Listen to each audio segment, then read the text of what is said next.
For quick introductions, my name is Honita Kwaluso. I'm going to be the moderator for the day, for this, not for the day, sorry, that would be long. For this webinar, which is going to be over 2 hours. So we'll try to keep up to the time. I am based at the sub-regional office of East Africa of UNECA, which is located in Kigali. I look at the Blue Economy portfolio, and together with me, my colleagues, Raquel, who's been liaising with you particularly on this event, and Didier, and our director, Andrew Mould, and other colleagues as well. So sorry for not listing all the colleagues.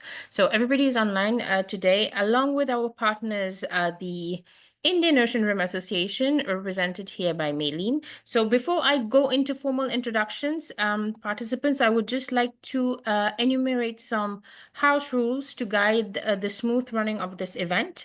So firstly, please note that interpretation is provided at this meeting, and we have interpretation in English, French, Spanish, and Portuguese.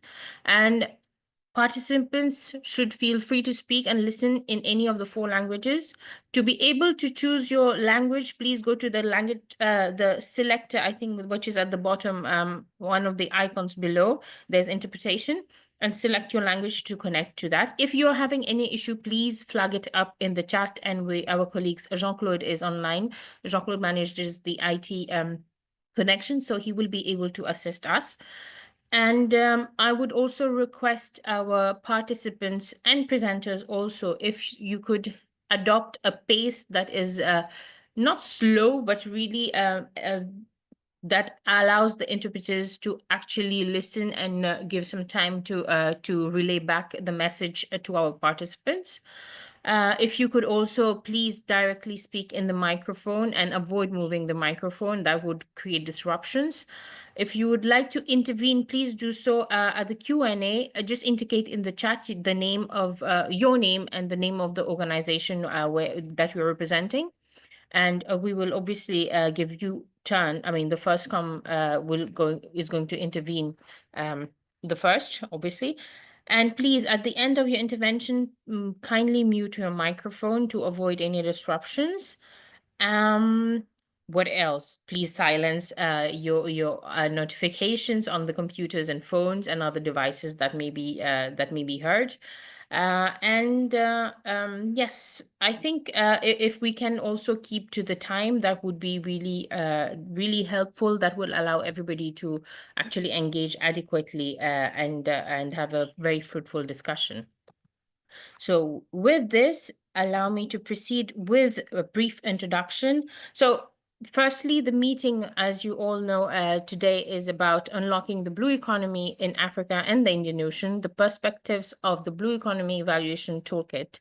I mean, I'm not going to go into the details of the Blue Economy Evaluation Toolkit as such. I'll do that as we come to it in the next session. So we have 2 sessions. The first one is going to be the contextualization, which is obviously going to draw a brief picture of the Blue Economy agenda, well, at UNECA as well as at IORA.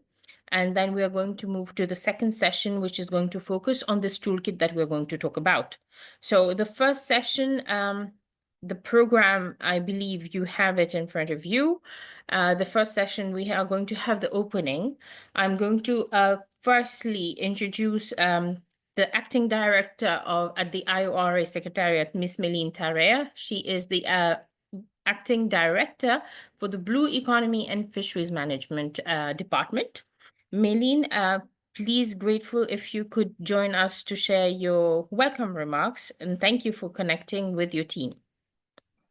Thank you, Onita. Thank you, UNECA. I'm also connected with the Senior Program Officer, Dr. Shahinta Sadali. She's also online, and she will also be participating during the Q&A.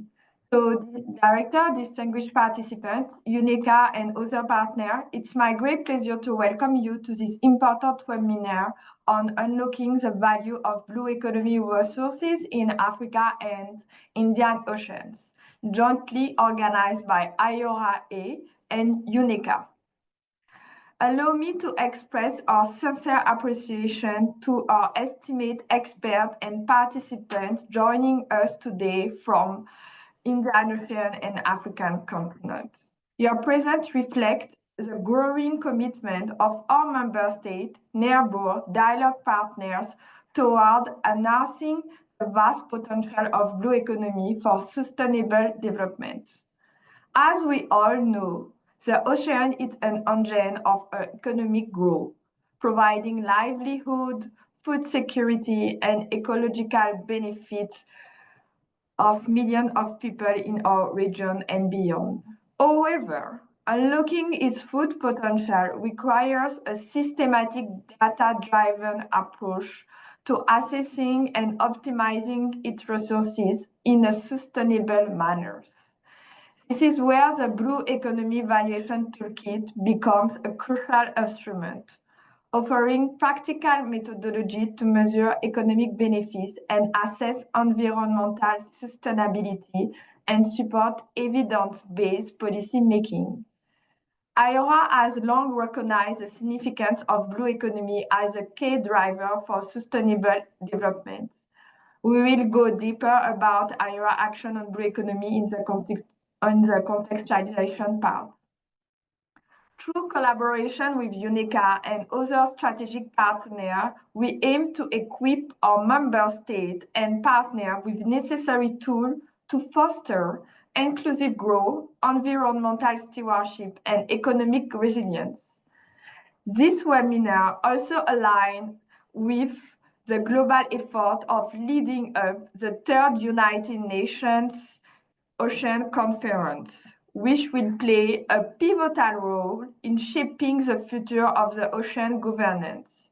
In this context, it is crucial to address pressing challenges such as illegal, unreported, and unregulated fishing, marine debris, plastic pollution, and need to enhance blue carbon ecosystem for climate mitigation and adaptations. This issue not only threatens marine biodiversity, but also undermine the economic and social well-being of coastal community. By integrating this priority into our blue economy strategy, we can ensure more resilient and sustainable ocean economy. This webinar provides a timely opportunity to explore the functionality and application of this toolkit, exchange best practices, and discuss how it can be tailored to the specific needs of our diverse regions. I encourage all participants to actively engage in the discussions, share insights, and explore ways to integrate this toolkit into the national and regional policy development. In conclusion, I would like to once again thank UNECA for their valuable partnership and all those who have contributed to making this event possible and develop these blue economy toolkits. I look forward for fruitful discussion and a strengthened commitment in advancing our shared vision for driving a sustainable blue economy. Thank you all. I will now leave the floor for UNECA.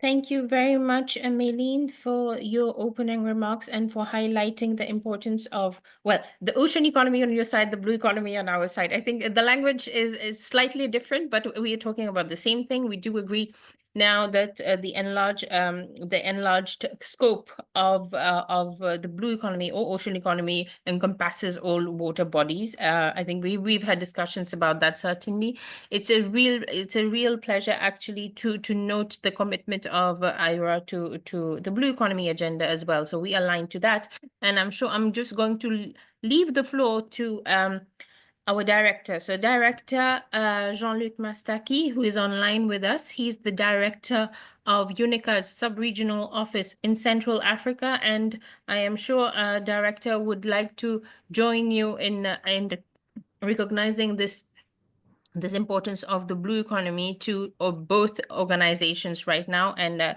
I'm sure, yeah, Director is here. So please, Director, over to you. Merci beaucoup, Ronita, et tout le plaisir de te revoir et de revoir tous les collègues à l'occasion de ces webinaires.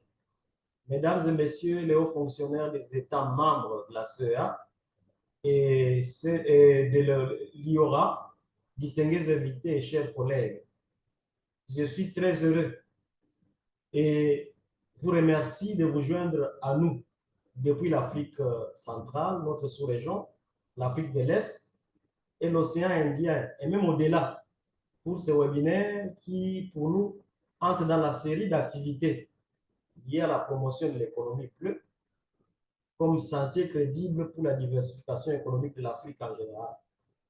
Ces activités qui ont été menées par la CEA depuis un certain temps soulignent encore une fois l'intérêt que nous portons sur ces secteurs porteurs. C'est en effet un réel honneur pour moi de vous accueillir tous à cet important webinaire sur la libération de la valeur des ressources bleues en Afrique et dans l'océan Indien. Comme beaucoup d'entre vous le savent, la CEA, Commission économique des Nations Unies pour l'Afrique, est le bras technique des Nations Unies engagé dans l'accompagnement de la transformation structurelle et le développement inclusif et durable de nos économies.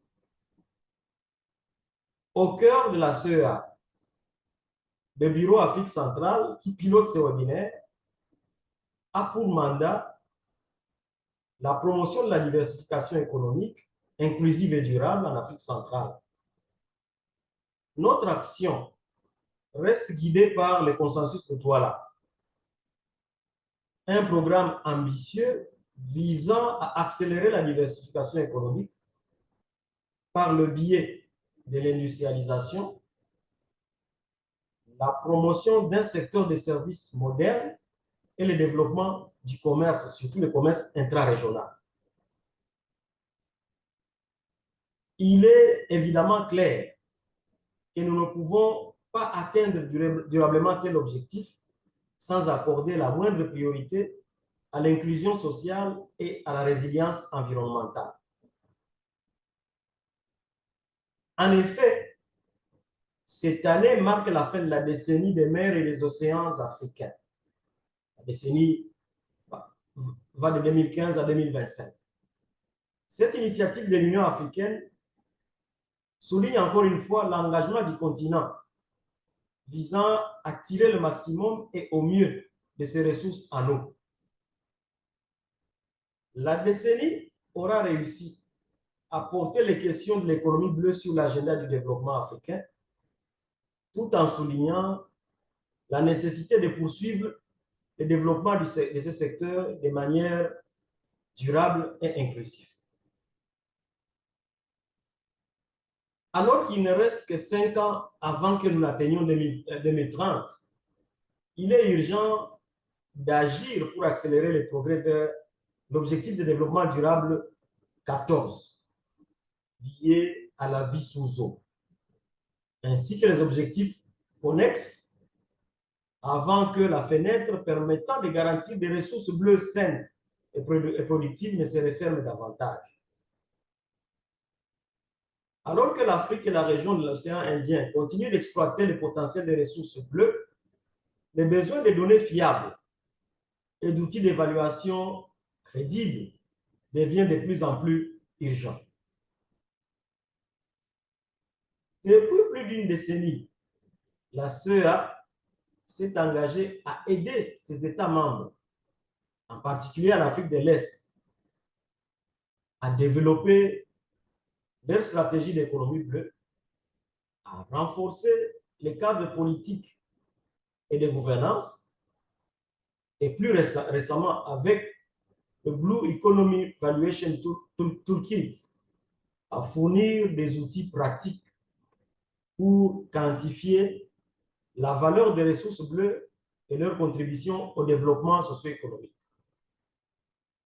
Ce travail essentiel pour favoriser et accompagner l'élaboration des politiques fondées sur les données probantes et pour mobiliser les ressources financières par le biais de mécanismes de financement innovants reste au cœur des efforts de la CEA, des efforts que nous voudrions bien voir étendus à l'ensemble des pays africains.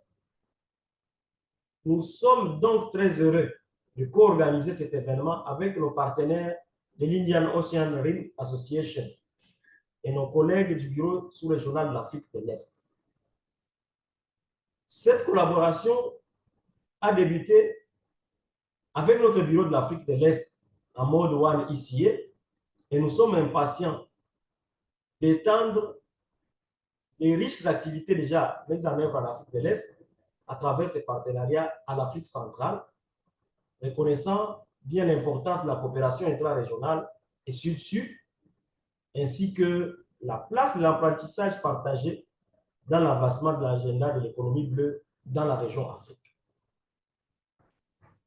Je voudrais également reconnaître et remercier ceux d'entre vous qui se joignent à nous pour la deuxième fois.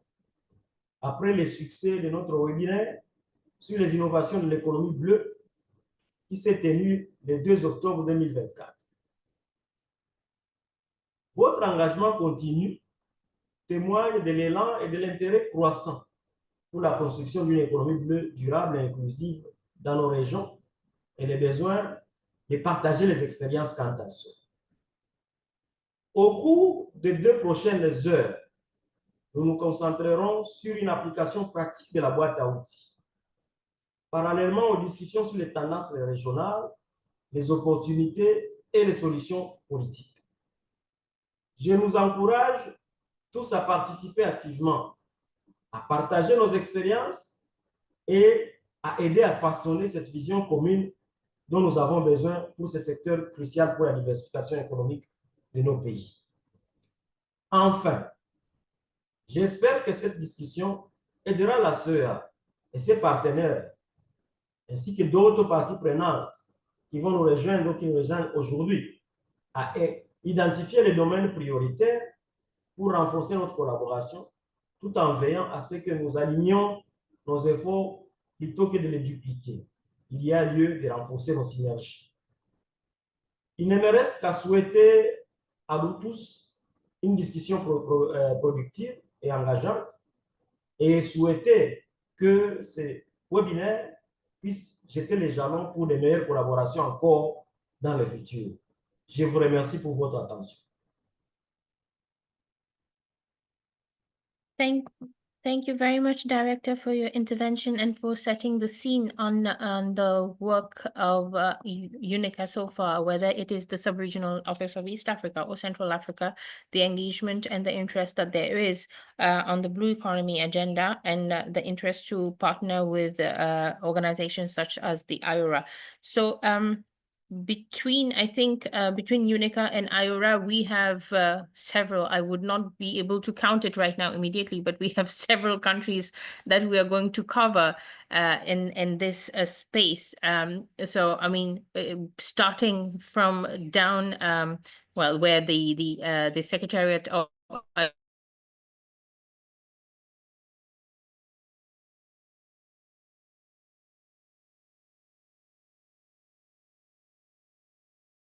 Bonita, we have lost you.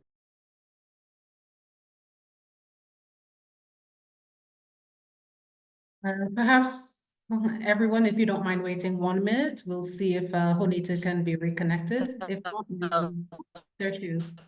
Honita? We'll move on to the contextualization discourse. So this is the first substantive session. This is the first substantive session of this webinar. We are going to have 2 presentations, which are going to focus mainly on the work, on the ongoing work of both of the organizations. So firstly, the Indian Ocean Rim Association's work on the blue economy.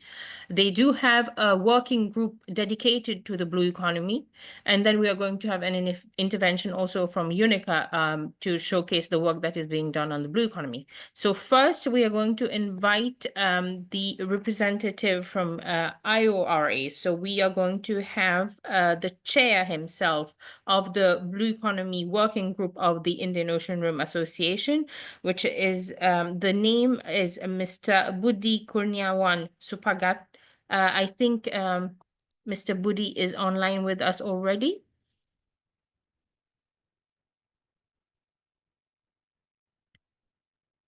Hi, Honita. I think he doesn't have the possibility to turn on his microphone.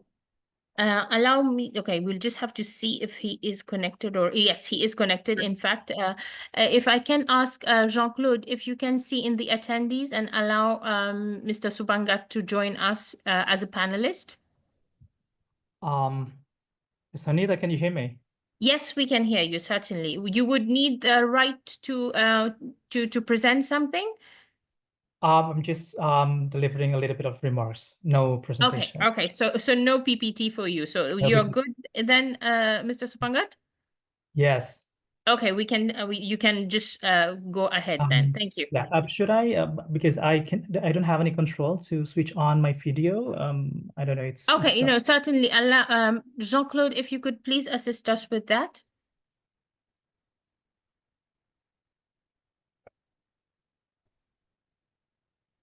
okay. Not a minute. Okay, thank you.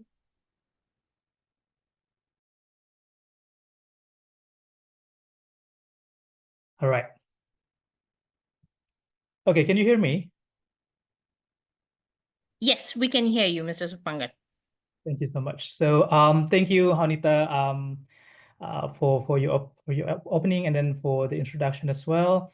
Mr. Jean-Luc Mastaki, the director of UNECA Sub-Regional Office in Central Africa. Ms. Melin Terrer, the acting director of the Blue Economy of the IRA Secretariat. So thank you for having us. Here I'm representing the chair of the WGBE. Well, actually, the chair is Indonesia as a country. So it's usually I'm here representing my director to join with all of you in this very important meeting workshop. So probably as most of you probably have already known that the blue economy in IRA was adopted as one of the 2 IRA's cross-cutting issues at the 14th IRA ministerial meeting in Perth, Australia in October 2014. Together with the 6 IRA's priority areas and women economic empowerment as another cross-cutting issue, the blue economy makes up the 8 areas in the IRA Action Plan 2022 to 2027. As a cross-cutting issue, the blue economy has 6 focus areas, namely fisheries and aquaculture, seaport and shipping, coastal tourism, renewable ocean energy, marine biotechnology research and development, and seabed exploration and minerals. The blue economy was selected as a cross-cutting issue due to the opportunities the oceans provide for generating employment, food security, poverty alleviation, and ensuring sustainability in business and economic models in the Indian Ocean region. The importance of the blue economy for IRA can be seen, among others, from the attention given by the high-level forum to the issue. At least there are 3 IRA ministerial blue economy conferences that has been already conducted. The first one was held in Mauritius in 2015. The second one was held in Jakarta in Indonesia in 2017. And the third one was conducted in Bangladesh in 2019. So each conference has the output, has their own documents, the Declaration on Blue Economy. So the first one is Mauritius Declaration on Blue Economy. The second one was the Jakarta Declaration on Blue Economy. And the third one was the Dhaka Declaration on Blue Economy. So the high level have also paid attention to this very important issue. To ensure the implementation of the IRA Action Plan, functional bodies were established under the priority areas and cross-cutting issues. The Working Group on the Blue Economy, or WGBA, is the only functional body under the cross-cutting issue of the blue economy. Currently, Indonesia is the chair of the WGBA for the period of 2023 to 2024. So this working group has the mechanism as the following. So the WGBE meet at least once a year, led by chair in coordination with the coordinating country of IRA's blue economy cross-cutting issue.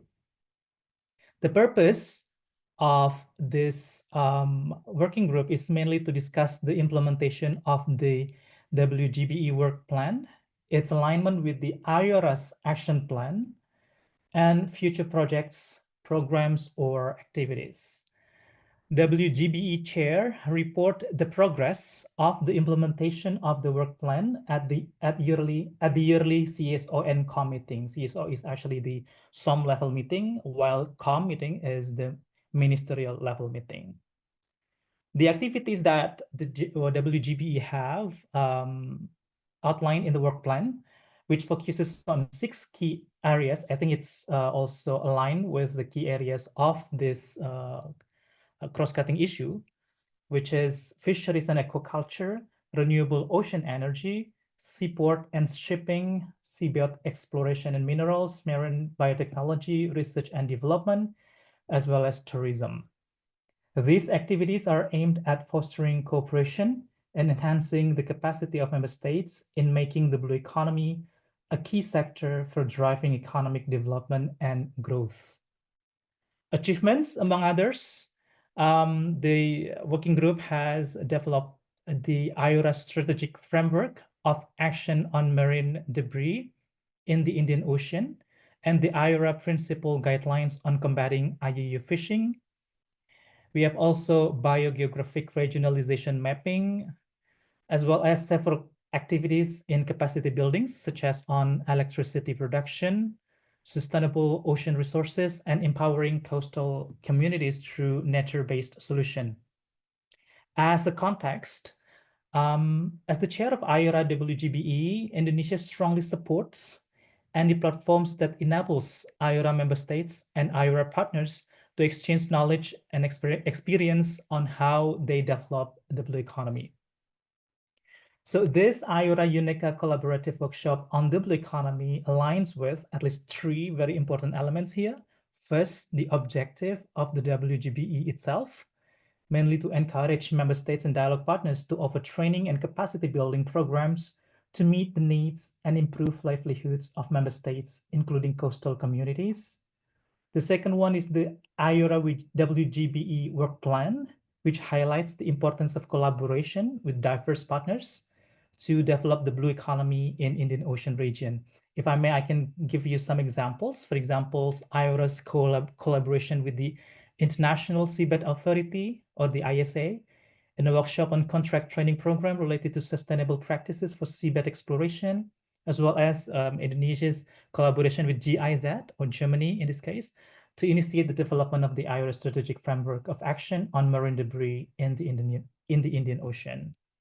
And the third, last but not least, very important element here is that the 2015 of Africa's Integrated Maritime Strategy and Agenda 2063 that underscores the transformative potential of the blue economy as a cornerstone of the continent's sustainable development aspirations. So I believe that with these alignments, this workshop today is very important and has to be and must be very useful for the IORA member states as well as the UNECA's member states. For IORA, the context of this workshop is to encourage member states, member countries to equip themselves with effective tools to measure or to assess the progress of the blue economy development while focusing on collaborative activities. So in this case, activities alone are not enough. We need the tools to make sure that the activities that we conduct are effective in achieving our objectives. Second one, of course, as highlighted in the concept note, well-conducted economic valuation is quite common. Conducting social and environmental valuation requires further research and analysis, as well as collaboration to do so, since they are not as common as the economic valuation. So I hope that from this workshop, we can also learn not only the economic side of it, but also the social and the environmental sides of these measurements. With a specific focus on the application of the UNECA Blue Economic Valuation Toolkit, I believe and I hope this workshop could highlight the importance of the toolkit to provide standardized framework for assessing the economic, social, and ecosystem evaluation of the blue economy in certain areas. Like, for instance, I believe that this has been already implemented in Zanzibar, for example, which will help the policymakers businesses, and stakeholders to make informed decisions about sustainable ocean management. Also, the benefits that we hope from the workshop, among others, to be able to do the holistic valuation, either it is from the market or non-market values, inform policy decision, investment attraction force, because it helps attract investment in sustainable blue economy initiatives, and also capacity buildings. Last but not least, ladies and gentlemen, this is also a very good opportunity for us to share that any potential future collaboration, considering the importance of assessment tools in the development of the blue economy. Indonesia, through the Ministry of National Development Planning Agency, has developed the Blue Economy Index based on 3 pillars, namely economic pillar, environmental pillar, social pillar. The economic pillar covers the contribution of ocean sectors like fisheries, aquaculture, tourism, etc., which supports the SDG 8, which is decent work and economic growth, and SDG 9, industry, innovative and innovation and infrastructure. The environmental pillar stressed that a well-preserved environment will support viable long-term economic growth. And this also supports the SDG 6 about clean water and sanitation, SDG 12 about responsible consumption and production, SDG 13 about climate change action, and SDG 14, life below water.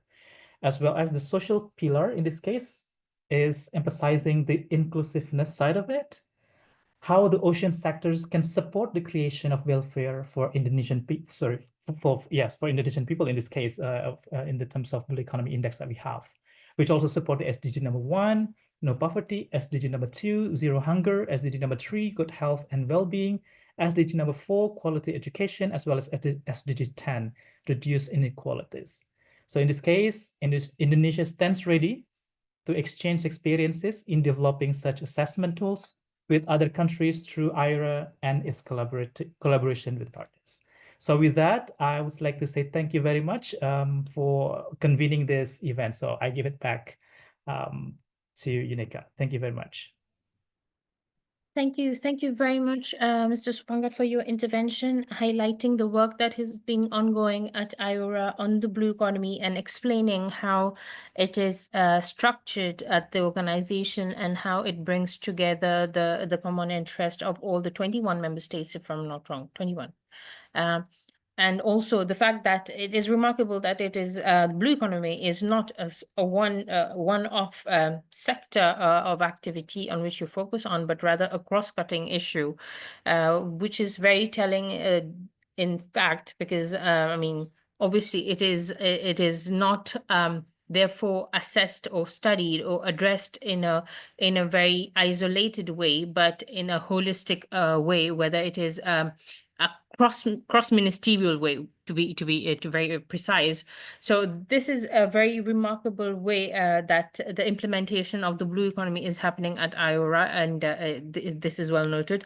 I also see, I mean, you also mentioned the Africa Integrated Maritime Strategy as a cornerstone of the work that has been ongoing as one of the documents, cornerstone documents. We have also Dr. Mohammed Sese from AU-IBA. I'm sure he's rejoicing here, but I will call upon him later during our Q&A session, because he's one of his work has been recently on the implementation of the AU Blue Economy Strategy. So we'll hear back from him. I'm sure he will have quite a few things to say about this. So also I take note of the Blue Economy Index, which is already, I mean, we are just, I'm sure directors here online. We have Director Jean-Luc Mastaki and Director Andrew Mould taking note of probably the areas of collaboration that we can further in time with IORA. So with that, I'm going to call upon our next presenter. So Raquel Frederic is our Economic Affairs Officer based at the Central Africa Office of UNECA, and she's based in Yaoundé. And Raquel has developed and coordinated research on key projects of the blue economy in the Caribbean, Eastern Africa, and now Central Africa, and her work has focused particularly on economic challenges and opportunities for island states, being from an island state herself. So Raquel, please, the floor is yours to showcase the work that UNICA has been doing on the blue economy. Good morning. Thank you, Honita. I hope you can see my presentation on the screen in full screen mode. Okay, great. Good morning, good afternoon, everyone. I know many of you have received a few emails from me. As Honita said, I'm Raquel Frederick. I'm an Economic Affairs Officer with ECA Sub-Regional Office for Central Africa. And I just want to take a few minutes to highlight ECA's work on the blue economy. As Honita mentioned, we take a very broad view of the blue economy, thinking of it as a framework to use aquatic resources in an integrated, fair, and circular manner. The term traditionally has centered on marine and coastal activities, but in this region, inland water resources must be part of that equation. And so the blue economy spans, as the other speakers have said, from established industries like fisheries to emerging industries like marine biotechnology. Now, why is this important to the region? First of all, the economic growth potential is undeniable. The African Union in 2018 estimated that Africa's blue economy was worth just under $300 billion, and it employed 49 million people. But the projections are for that to increase rapidly, and it's expected by 2063, the blue economy in Africa would generate $576 billion with 78 million workers. But beyond the economic growth, what's really important to us is that this sector can be inclusive, sustainable, and resilient. And this is why we emphasize the holistic opportunities for economic diversification, for social resilience, and for sustainable financing, and so on. So I know Honita alluded a bit to some of this work, but UNICA has been for almost a decade supporting countries who have prioritized the blue economy. And particularly this has been in Eastern Africa, led by our sub-regional office in Kigali. I'm not going to go through this slide in detail, but I do want to highlight our 2016 Blue Economy Policy Handbook, which has informed many national and regional strategies within this region. But throughout a lot of our work to promote the blue economy in Africa, a critical challenge that we identified was the lack of data for policymaking. And so this motivated the creation of the Blue Economy Evaluation Toolkit to help quantify the value of blue resources. So we worked with a great team of consultants who designed and built the tool and tested an early version of it in Seychelles, which is an island state, in Djibouti, which is a coastal state, and in Rwanda as a landlocked state. So taking this approach ensured that the toolkit works in diverse contexts. And we hope to expand this work into Central Africa. If there is interest from the policymakers and many of the development partners who are already championing and working on elements of the blue economy within Central Africa. For example, give me 1 second, sorry. For example, the Economic Community of Central African States, or ECAS, has a draft blue economy strategy that flows from the African Blue Economy Strategy, or the ABES. The AU's Inter-African Bureau for Animal Resources has been supporting the rollout of this continental strategy to many countries, including in Central Africa. And the ECAS strategy focuses on 5 key pillars, ranging from fisheries and aquaculture to sustainable energy, and of course, the policies and institutions and financing instruments that are enabling all of this. So at UNICA, we are producing some research that we hope will complement this ECAS strategy. And unfortunately, I don't have time to go into a lot of depth, but I wanted to share a little bit about the key trends to show why transitioning to a climate resilient blue economy is valuable for Central Africa, not just the other regions.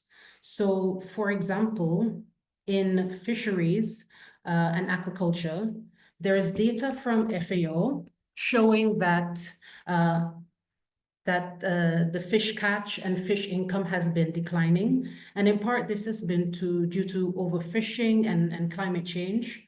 But on the flip side, population growth in the region is fueling so much demand and rising demand.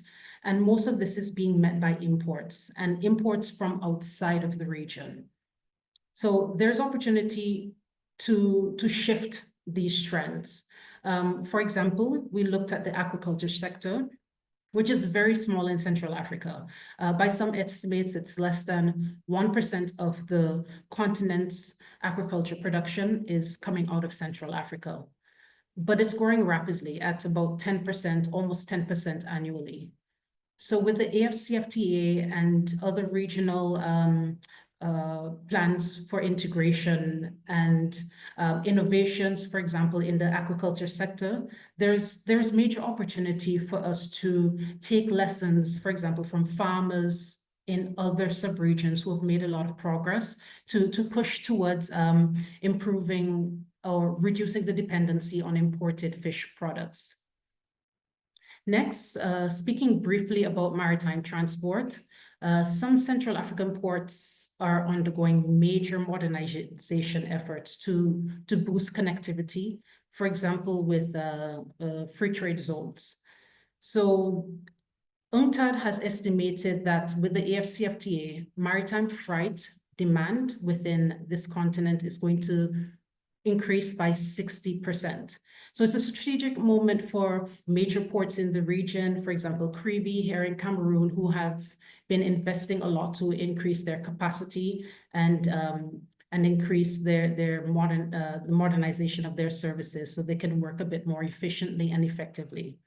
Our research also will delve into the opportunities for inland water transport and the barriers there as well, which I know many folks on the call will be a bit more versed even than us to contribute to the discussion. Next, tourism. Tourism has not been a priority for most countries in this subregion, but Central Africa has a rich biodiversity and untapped potential in aquatourism. So there's opportunity for the Blue Economy strategy to really push development and investment in the infrastructure in this area. I do want to highlight Sao Tome and Principe. It's been an example in the region of a country that has made tourism a cornerstone of its economic strategy. And we at ECA have been supporting them to strengthen statistical capacity for this sector. Lastly, tapping into Central Africa's blue economy is essential for sustainable energy, for the sustainable energy future of Central Africa. Right now, there is a substantial energy deficit. 65% of people are without electricity and rely quite heavily on traditional biomass. And the challenges around energy costs and access constrain the region's industrialization plans. But fortunately, there's vast hydropower potential that's largely untapped within this region. By some estimates, the Democratic Republic of Congo alone has 13% of the world's hydropower potential, and less than 5% of this has been developed. And a lot of the issues is regarding financing constraints for these major investment infrastructure projects. But this may be changing because we have seen several major announcements recently towards hydropower within the region. For example, Afreximbank in December announced that they would be financing a 200 megawatt project in the Lufria River in DR Congo. Now, this was a mouthful, and I apologize for that. And this is just a quick overview of the opportunities. So I'm hoping that when our research comes out, you would be digging into the statistics and the analysis a bit more.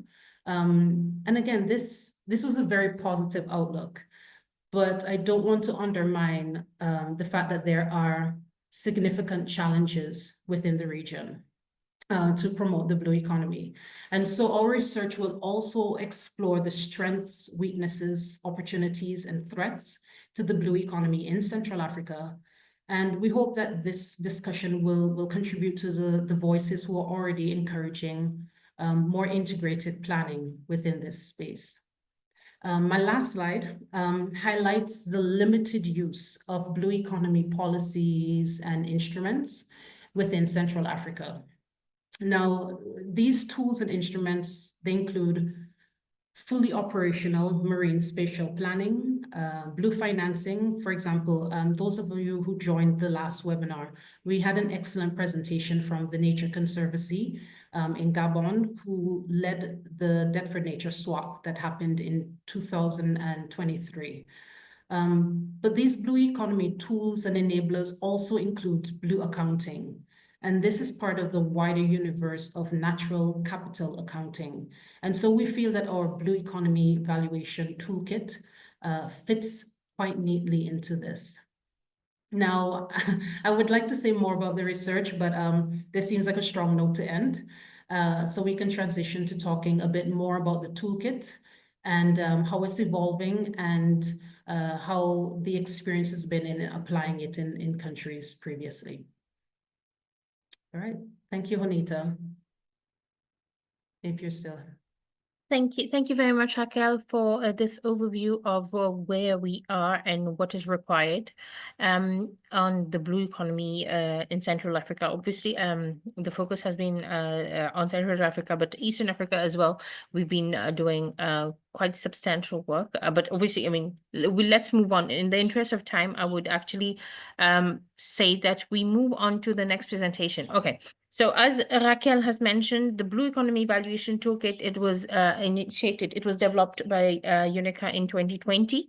And so far it has been deployed in a number of countries as of yet, starting with Seychelles. We've done for mainland Zanzibar, for mainland Tanzania and Zanzibar separately last year. We have deployed it equally in Ethiopia, though an inland country, the assessment of the inland water bodies was required. We have also done the same for Djibouti, and we are currently doing the same for Rwanda. So with the so far it has been on an Excel-based platform, which as is improved is getting heavier. So we're transitioning to a more accessible online version. So what we're going to do actually before we go in showcasing what the toolkit does, what it is, how it works, and what it does, what value it brings to its member states who apply it, or to the region it applies it, or to the sub-region which applies it. We are going to have a colleague of ours, a senior software developer at UNECA, Mr. Yebel Abebe, who is with us online. So our colleagues at the IT department in Addis Ababa have been working on the online platform, and they are ready with the preview. It's not the final version that we have, but it is a preview that they're going to showcase today for the first time to all the participants, to show where we are heading with the toolkit as it gains traction, as it gets more functions added to it. So this is probably I mean, in the coming year, at least, we're going to have something like this that is going to be accessible to member states who are interested to deploy this toolkit to their national assessments. Is Mr. Abebe with us already? Yes, I'm here. Yes. Hello. Hello, hi. Thank you for joining us. So you have access for presentation, right? Yes. Thank you. So I let you take the floor, Yebel Tal. If you could show us what has been developed and just run through the toolkit and give us a view of how it works. Please, thank you. So good afternoon, everyone. My name is Jibaltan. As Rita says, I'm a senior software developer in UNECA. So I will be giving you a very short preview of what the upcoming Blue Economy Evaluation Toolkit. So we call BFTech here. So BFTech.uneca.unca.org. So it's already on the development environment. Then we have been given access to Raquel and her team to review the system. We still have something going on. So I will be showing you just the highlight of the system. So everybody need to, as you said, the previous one is in Excel sheet, which was getting heavier and heavier and difficult to have access on the real time. So we are moving, we used reverse engineering to Excel sheet into a web application. So we have been working on this, and we have presented this to the BFTech team. So when we log in, so everyone who have access to the system will be given access to the system. It can be country representative or as PMO. So they will have access to the system, and they will see when the first initially log in, they will see the dashboard. So the dashboard is more or less the highlight of everything, the economy, the social, the ecosystem, the social pyramid, and more sometimes about specific to countries information, how many. So before I go to that one, let's go to first the four pillars, or I can say pillars of the BFTech Blue Economy Evaluation Toolkit. So let's go to the economy. So let's go to the data. So we have a menu here, so how we access it. So when everybody logged into the system, we have a flag here, which tells him which country he's accessing. So if somebody is assigned from Kenya or Seychelles or anybody. Sorry to disturb you. Sorry to disrupt you, but I don't think we are seeing the screen. I shared. Oh. No, we are still seeing the program. Oh, let me stop and. Yeah.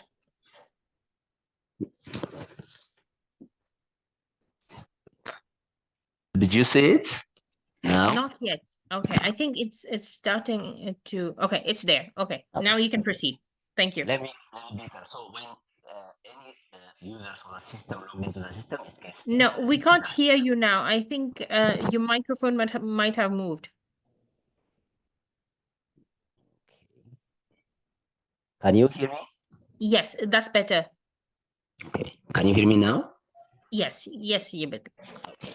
So when a user logged into the system, this is the dashboard that they will be landing into the system. So this is more or less a snapshot of what is going on with the Blue Evaluation Toolkit or the BFTech. So we have the menu at the top where we can see dashboard. We can also be specific to countries. We can see our own country dashboard. We have the economics, can say the four pillars of this initiative: the economy, the social, the ecosystem menu. So when we drop out them, we have this information.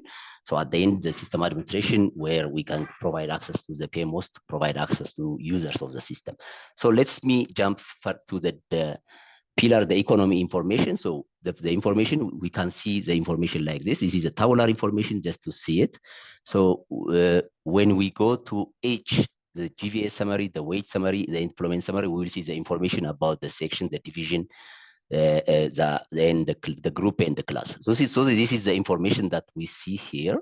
So economic activity by ISIC category. So this is the section, the division, the group and the class. So we have also here a chart here. We have also tabular information that can give us about the economy information about GVA in summary. We can wage summary. It is providing the same information, so it will be very easy for users want to understand what the charts are providing. So this is tabular information. We have a charts and we have also a bar chart here. So it will list down all the necessary information with their number value. So this is specific to one country, and we have also a filter here where we can select the by year. So if we have so many years of data for a specific country, we can select different year and see the information. The next is the employment summary. It's talking about the employment summary. So the information is changed. It's talking about the information that comes here are about information summary. So when we go to, we have also this the social dimension indicators. So let me go to the tabular data first. So this is the information, the tabular data. So we can see this is the tabular data, but in order to have a good view of the social positive outcomes income, we can select the menu here. So currently, I am logged in as a user from Ethiopia, so I am only seeing Ethiopian's information. So this is the social category, the social dimension, the indicator. So access to health, business environments, all the information are here. So this, I am in positive indicator. Yes. Yebeltal, just one request. If you can just speak a bit slower so that it's clearer for the interpreters as well. Okay. And for people to follow. Thank you. Okay. I'll be slower for the okay. So this is the social data, the positive outcome information. So we have the social category, the dimension, and the indicator. So we have the same way of presenting the information to the user. We have a tabular data, we have the chart, and we have also the bar chart here. So we can navigate the information for the social data, which is a positive indicator for the positive outcomes. So we can also go to the negative outcomes here. So the negative outcomes gives us about information that are negative. So the chart, the coloring will be changed. So for negative outcomes, the higher the percentage means the impact is as negative. So cost of electricity is like 91% for social indicator in East Africa, something like that. So this is also the same information. It is providing tabular data, charts, and bar charts here. So we can differentiate it. We can select it using different years if we have more information. So it will give us data for this negative indicator and positive indicator using yearly data. So the next is the ecosystem. So the ecosystem, so we have the menus are the same structure. We have the tabular data and we have the details for the specific category. So for ecosystem, we have the functional group. Let me go to the tabular data. This is the tabular information that we have. So we can navigate it. We can navigate and look for the information that we look. So we can also view it using functional group summary and service summary. So the functional group summary using the AFG will give us this information. So this is the ecosystem typology. This is the numbering, and this is the chart. So if you have more info, we can select the years. So it will get it is the same information but different category. The other is the social pyramid. The social pyramid, we have also tabular data in the summary. So this for the tabular data, we can select the year. So in this one, we have like this age group, gender, residence status, employment, population, and everything. We can select that this menu for the information that we want. It will show us the resident status, the gender type, and the number that we are looking for. So this is a tabular data for the social pyramid. We can select it by this category. We can also have a tabular graphical representation of this in the parameters. So we have the selection here where we can select the pyramid type and we have the year. So here it is showing us the percentage distribution of household members by age group. So this is the age group, the male, the female. This is also percentage of every household members. So this is a chart. Sorry, let me go. This is a chart. So we can select that whatever information that we want in this social pyramid. So age group by, like for example, this 1% of adults by age group and gender who are literate and everything. If we have more year, we will select here. So this is, we can also, like, this is chart, we can have like turn it on, turn it off like that. So this is more or less the four areas where the social, the economy, the ecosystem, and the social pyramid. So once we are done, we can come to the country dashboard and the dashboard. So the country dashboard is specific to country. So if I am logged in as a user from Seychelles or Tanzania or something, I will be seeing information about that specific, because I'm given access to that country. So this is just the GDP, the employment trend, the exchange rate trend throughout like 2010. So this is a deflator range. So we can turn it on and turn it off, and we can filter out whatever we want. So we have at the top, we have the card. So they will give us information about, is Ethiopia landlocked, is Ethiopia the exchange rate, the deflator, the year deflator. So this information. So we can also you see this one. The other thing is the dashboard, the main dashboard that we see. So this is in Excel sheet, they called it in snapshot. So it will give us a snapshot of all those four categories: the social, the economies, the social, the ecosystem, and the pyramid. So here, for example, here it's talking about the BVA wage, the BVA, GVA, and the employment. And here it's talking about the ecosystem contribution service from EFG. And here it's talking about the positive and the negative indicators. Here it's about the functional group based on reference here. Here also economic activity. So here also the social and the negative and social contribution. You have also here categorized in those for the social pyramid, the household members by age group, employment, unemployment information, and everything. So it will give us more or less a snapshot of those four categories. So this is more or less what we have developed till now. So we are still, we can say we're still in development and we need more data into the system. So this is the presentation that I have. Back to you. Thank you very much, Beltal. It's very informative and it's a good insight to what the work has been ongoing at your end, and we are really grateful for the wonderful job that the team has been doing. Thank you very much for taking time for this. So with that snapshot that has been provided by my colleague Beltal, we are going to head to, obviously this is a visual sort of presentation so that we have, it contextualizes a bit the next conversation we are going to have, which is about the toolkit itself. So this toolkit, as we mentioned, was developed in 2020 by UNECA, and the developers who have worked on this are Philippe Lallemand and Pierre Fayet.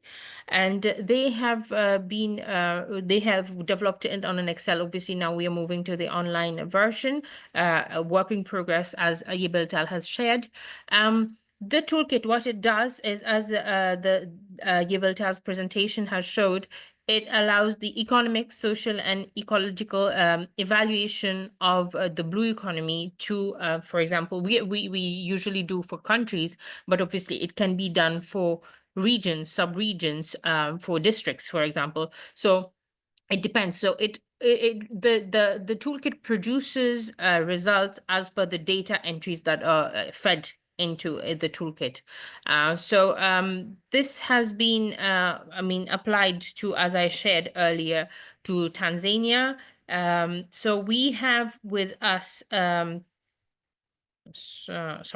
we have with us Dr. Asiya Maskaeva, who's one of the consultants who worked on the application of the toolkit to Tanzania. So Dr. Maskaeva is a senior lecturer at the University of Dodoma, but also an economic advisor at the Planning Commission in the President's Office of Tanzania.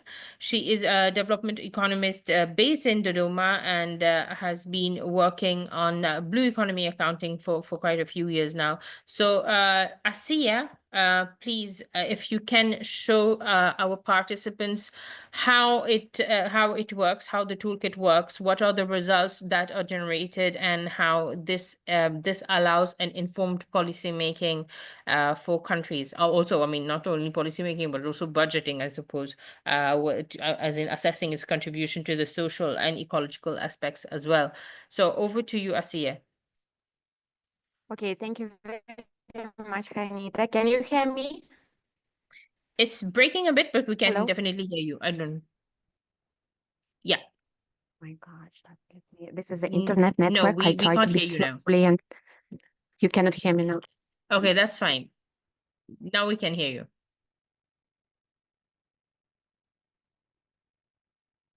No, we lost you again. Just a second. Okay, now we can hear you. Can you try again? Can you hear me? Yes. It's okay, yes? Okay. Yes, we I can. try to speak louder Okay. so that you can hear me. And also I would like to switch off my camera. I worry about the internet. So that just a second. I'm sorry. Okay, let's leave. Yeah. Okay, dear colleagues, thank you very much. I would like to introduce you the results of our estimation using the Blue Economy Valuation Toolkit for the Tanzania mainland and Zanzibar.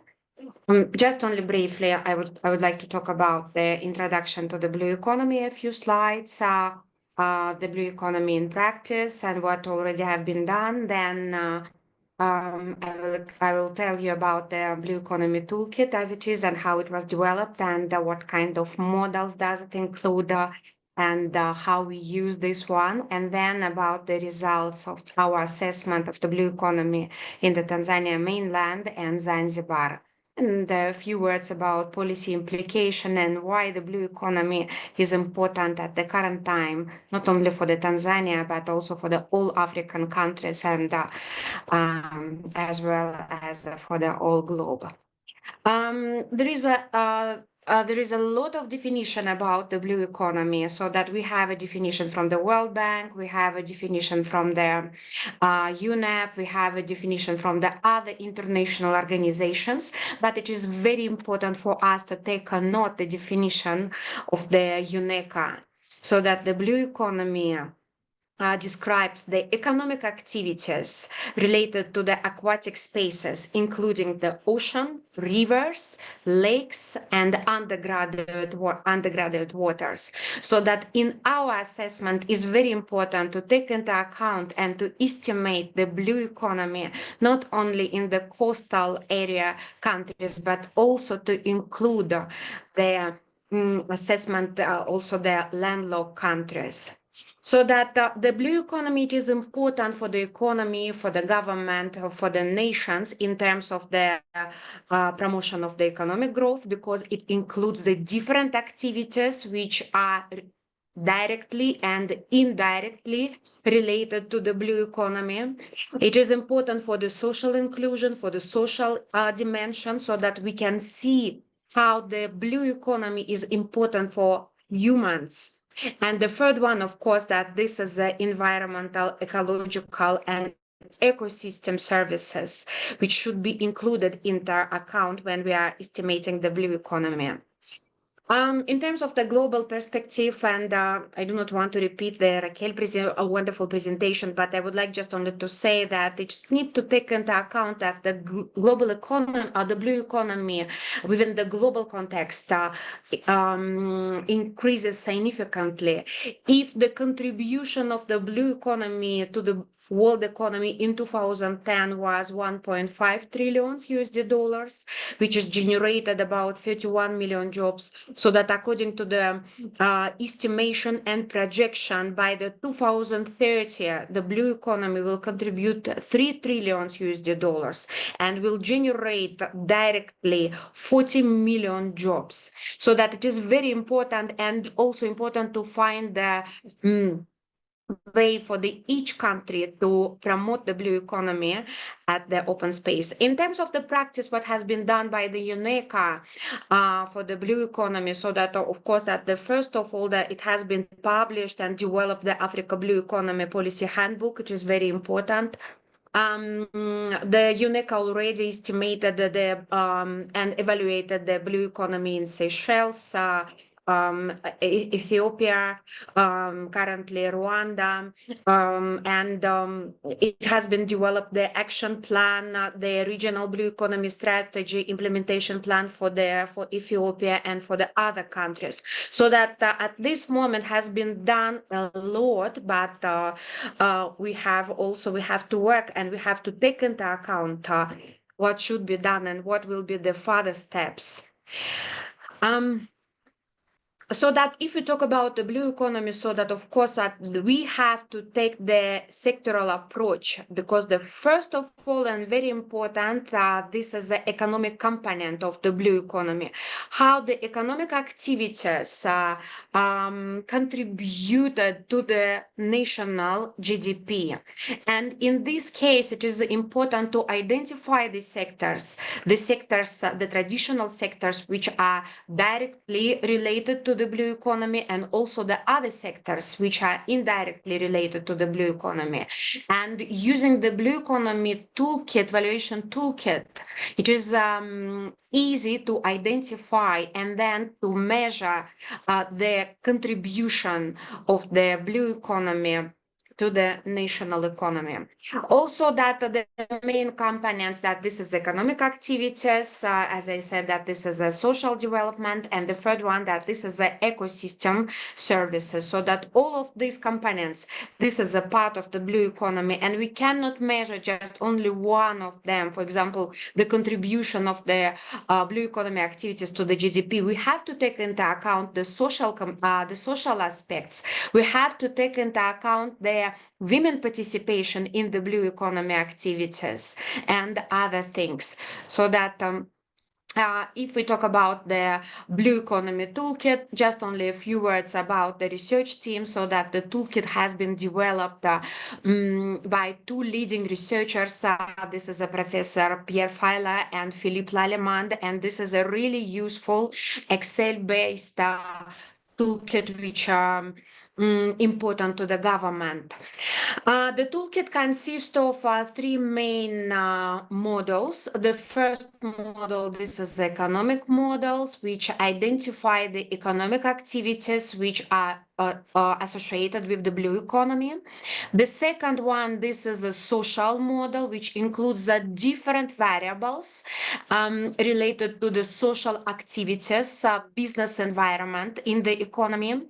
And the third one, this is ecosystem aspect for which we can identify how the natural habits can provide the specific services to the humans, and how we can, and how these ecosystem services associated with the blue economy, how we have to take it into account, and how we have to measure, and what the next step should be done in order to use it successfully in the national economy.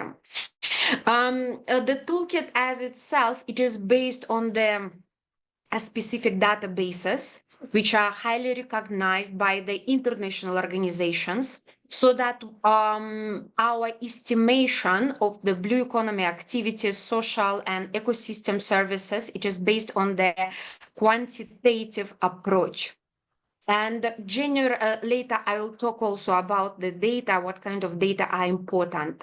So that the first, as I introduced, that this is one of the interaction presentation of the toolkit. It includes the ecosystem economic model, and economic model generally based on the ISIC code classification. This is an international standard classification of the all activities in the economy. This is the ecosystem model, which is based on the IUCN classification, national reports related to the biodiversity and other ecological assessment. And also this is a social model, which is based on the human development indicators and other relevant social activities. I would like to mention that the last year the toolkit has been expanded, and Professor Philippe and Professor Pierre, we included additional part to the social model. This is demographic components, so that currently we are able to evaluate and to estimate the social composition and demographic composition in the country which is related to the blue economy. If we talk about the women employment in the blue economy activities, so that based on this model, it will be easily to identify the number, the ratio of the women employed in the economic activities. Later, I will show you the results based on the Zanzibar. So that, and the toolkit works as a common model. First, we have to collect the data for the economic activities, for the social indices, and for the ecosystem services. Then the data should be populated step by step in the toolkit, and then toolkit itself generated the summary tables and provides the consolidated snapshot, and the final step that this is an assessment of the the economic dimension, social dimension, and ecological dimension. Working with the government, working with the different governments in Africa, I would like to say that to use the toolkit, this one toolkit, it is very easy to the for the staff who works with the policy issues related to the blue economy, because the data which is generated and the results which is generated by the toolkit, it is very easy to apply to the national reports or to the other any presentation. Because as an economist and data to analyze the data and then to present as a charts, it shows that my internet is unstable. Can you see? Can you hear me? Hello. Yes, we can hear you. We can hear you, Asiya. Okay. It's okay. Okay, thank you. Thank you. In case you will send me the message if something happens. Now I would like to talk about the data. It is very important to collect the relevant and updated data, because from the data we can get the relevant results related to the blue economy. And then we can inform our policymakers and the government what it is and how the blue economy performs at the national level. So that in terms of the economic model or economic components, first, one of the important database, this is a national account statistics, which is produced generally by the National Statistical Institution. Unfortunately, the national account statistics is not enough, because it includes just only highly aggregated activities, approximately 17 activities. That's why we need to use additional databases. This is a supply use tables. Generally, the supply use tables could include more than 100 activities, which is introduce the production system in the economy. The next one, this is a survey, industrial survey. This is agricultural survey. If we focus on the fisheries sector, if we focus on the manufacturing sector, which are related to the blue economy activities, so that some data could be obtained from this report. The next one, if we talk about, again, economic components, we have to take into account also the labor activities. And integrated labor force survey, any labor force survey, updated labor force survey should be taken in order to obtain the data related to the employment and the wages. As I said, that the toolkit is already have the two different labor groups. This is male and female, so that the SDG 5 it is taken into account in this model, so that when we talk about the women participation in the blue economy activities. In terms of the ecological activities, so that it could be the any national biodiversity strategic plans, IUCN classification, and other and also some government records if we need to know the some specific variables related to the ecological or ecosystem services. And finally, that this is a social model, generally in the toolkit, the social model based on the international databases, which we obtain from the United Nations as a Human Development Index, from the World Bank, also some variables, and of course that it is possible to add additional data from the national statistics, which is related maybe to the poverty indicators, which is related to the inequality, education, and other things, other important points. So that if we talk about the economic model, as I said, that at the base we have to take the national account statistics, because only national accounts provide us the data related to the gross domestic product or gross value added. Then using the other databases, we can split our activities, or the whole activities in the economy, and extract just only activities which is related to the blue economy. Because as I mentioned before, there are activities which is related directly to the blue economy. Let's say that this is a fisheries activity or industry, or this is a maritime activity, but we have also indirect activities. Let's, for example, this is ocean governance. How we are going to measure? We have to take some activities related to the public administration in terms of the blue economy. Interaction and communication, something like that. So that the next, this is labor indicators we are taking into account. If it is important, also we can check the exports and imports related to the blue economy commodities.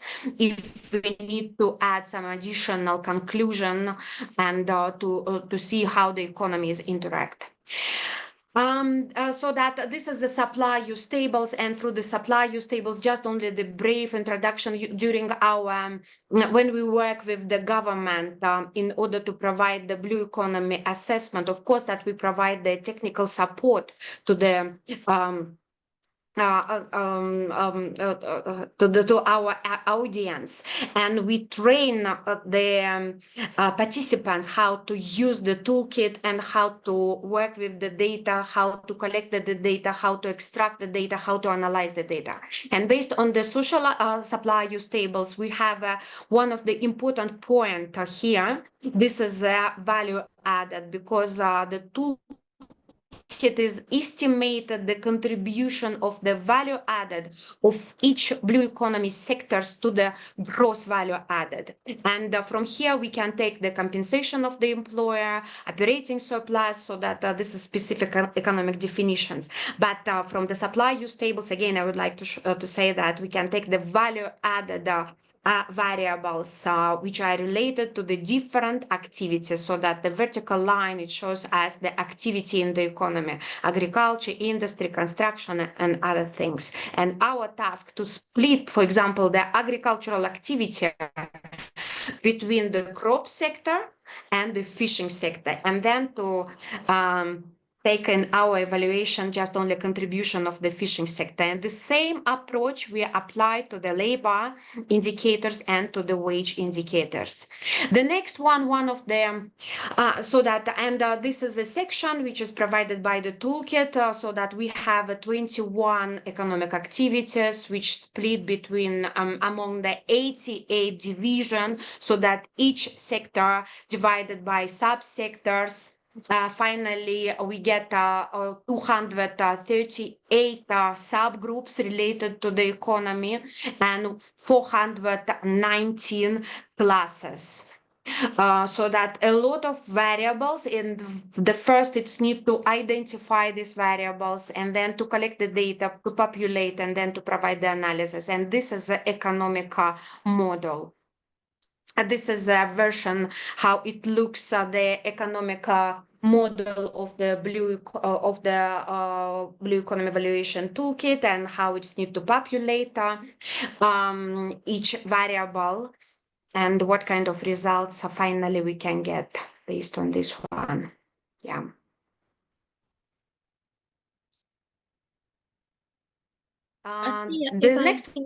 If I can just request you to just run through. This is yes. Yeah. Yes, Asiya, I just wanted quickly. to. Should I be quickly? Yes, please. Quickly, yes. Okay.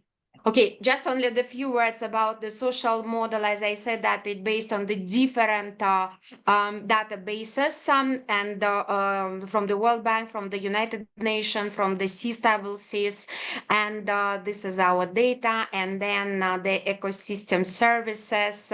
It is also very important. So that the toolkit includes the three main parts of the ecosystem typology services. This is the RIMS, this is biomass and functional groups. In the toolkit, all of them identify, grouped, and split between different parts, and also during our very important to identify the area of the ecosystem typological system. And Philippe Lallemand, he provides the very good training how to and how to create, how to cover, how to estimate the area of the ecosystem functional groups. So that this is some brief presentation how it looks, and then let me go to the results.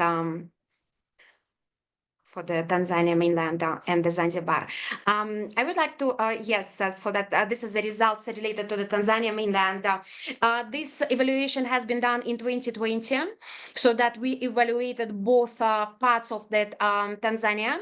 This is the mainland and the Zanzibar, and the data which we have used, it was 2015.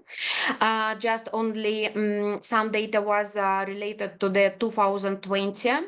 And the Tanzania mainland, now I would like to introduce you results related to the 2015 data, and you can see that the contribution of the blue economy to the GDP, which is about 5%, the wages generated in the blue economy activities and its contribution to the GNI, gross national income, 9.9, and employment equals 22.1%. In my view, 5.2% contribution to the GDP, contribution of the blue economy to the GDP is too small, because from 2015 to 2025, the Tanzanian government has been implemented a lot of projects related to the blue economy in terms of the infrastructure.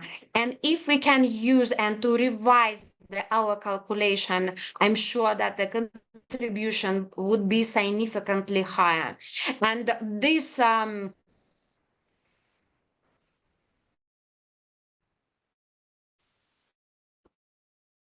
there is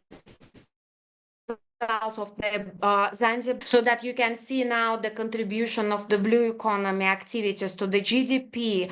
Only for the Zanzibar, it is 42%. It includes not only fishing activities, but it includes also the maritime activities, the tourism activities. In terms of the employment, 20.4%, the total number of jobs in the formal and informal activities in Zanzibar, it is about 600,000, and 20% employed formally and informally in the blue economy activities. In our assessment, we split the labor in Zanzibar between formal and informal, and then included the informal activity in our estimation. The next one, that this is a social pyramids, and this is a social components. The social components calculated and estimated the contribution of the social component in terms of the positive and negative outcomes. Let me go here, that this is a positive social composition index for both Tanzania mainland and the Zanzibar. In this case, we did not separate them, and you can see that the positive social composite index 42% and the negative about 41%. If we talk about the positive social composite index, what kind of variables we are included here? First of all, that this is variables or indicators related to the business environment. This is access to the credit. This is access to the electricity. This is another indicators. This is access to the health system and many other things. So that it is very important to estimate the social composition index and to show to our future investors, foreign and direct investors, that the blue economy environment is successful, and if the new investment are coming, so that we can get some support in terms of the electricity, infrastructure, and other activities. And the next one, that this is blue economy pyramids, social pyramids. It shows that the all demographic composition in Zanzibar related to the blue economy, and of course that we estimated the population distribution based on the gender, age. We estimated the employment, unemployment, again that based on the gender and the age groups. That also very important. We estimated the percentage distribution of employed, informally employed people in the blue economy economy activities, for example, based on their gender and age groups. Why it is important? Because the Tanzanian government focus on the youth employment, how to attract the youth and the new generation in the economic activities. And so that by, in this case, it is important to introduce them. And the last one, that this is ecosystem services. This is additional part, and I can talk hours about this one, but let me go to the just only to the snapshot and here in terms of the ecosystem services contribution to the blue economy, to the Tanzanian economy, we can say that it is evaluated at the more than 104 billion USD dollars. And if we can look at the Zanzibarian ecosystem contribution to the national economy, it is 37 billion USD dollars. So that this is an additional part of the economy which could be useful in the future in terms of the green blue bonds, in terms of the other activities which is related to the environment. And the latest, the policy integration, so that what has been done currently in Tanzania and why the blue economy is important for the Tanzania, so that the blue economy, first of all, that this is a part of the Tanzania Development Vision 2050. And as I said, that the government has already been done a lot of activities in terms of to improve the infrastructure development, and the further steps also will be done. The government and the government divisions work hard on the updating the policy relevant documents in order to give the chance to the blue economy move smoothly in the country, and to attract the additional investment from the domestic investors, and of course that from the foreign investors, in order to boost the economy and to give the opportunity to the Tanzania to reach to the other social income class in the next 25 years. And the last, what I would like to talk about, the priority of the blue economy policy, of course, and I talked today about this one, the one of the priority that this is a development of the investment mechanism for the blue economy.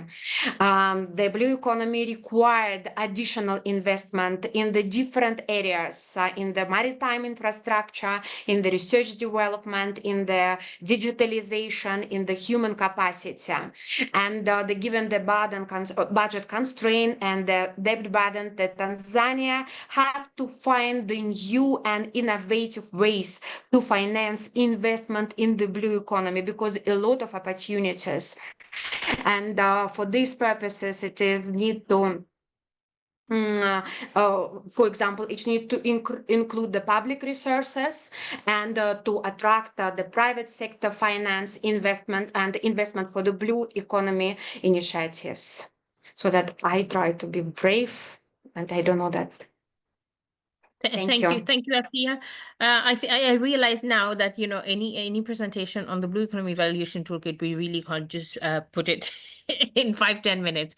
But thank you so much, Asiya. It's great. I think you outlined perfectly the requirements in terms of data that is needed to run the toolkit by a country, in terms of the various sources of data that can be used, as well in terms of proxy data.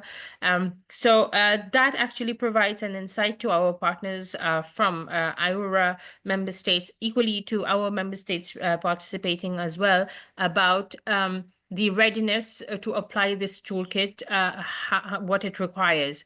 So with that, Asiya, thank you, and also for giving an insight of how it informs the policymaking in Tanzania, and you are currently in place supporting in this implementation.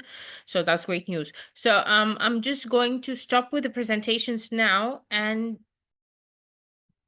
sorry, I'm just going to stop with the presentations now. We actually skipped the the discussions which was supposed to take place after the first session, which was about the contextualization. So we are going to just take all the questions from now. But before we take questions, actually, there are key collaborators online with us, whom I would like to invite, namely Yvonne, Miss Yvonne Moyutange. Are you connected to us, Yvonne? Yes, Yvonne is here and her hand is up. And let me just quickly introduce Yvonne. Yvonne is the co-founder of Blue Women Africa and the CEO of Africa Blue Strategies Corporation. And she has contributed a strong gender lens to ECA's work on the AFCFTA and also on the upcoming research on the blue economy in Central Africa. So we'll be really pleased to take note of your reactions to the presentations that have been conducted today, Yvonne.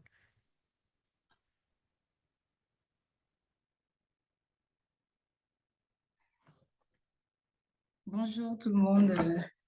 Hi, thank you, Anita. I will speak in French. I hope. C'est bon, Yvonne. I think our colleagues, the interpreters, would support you. So that's okay. Please proceed.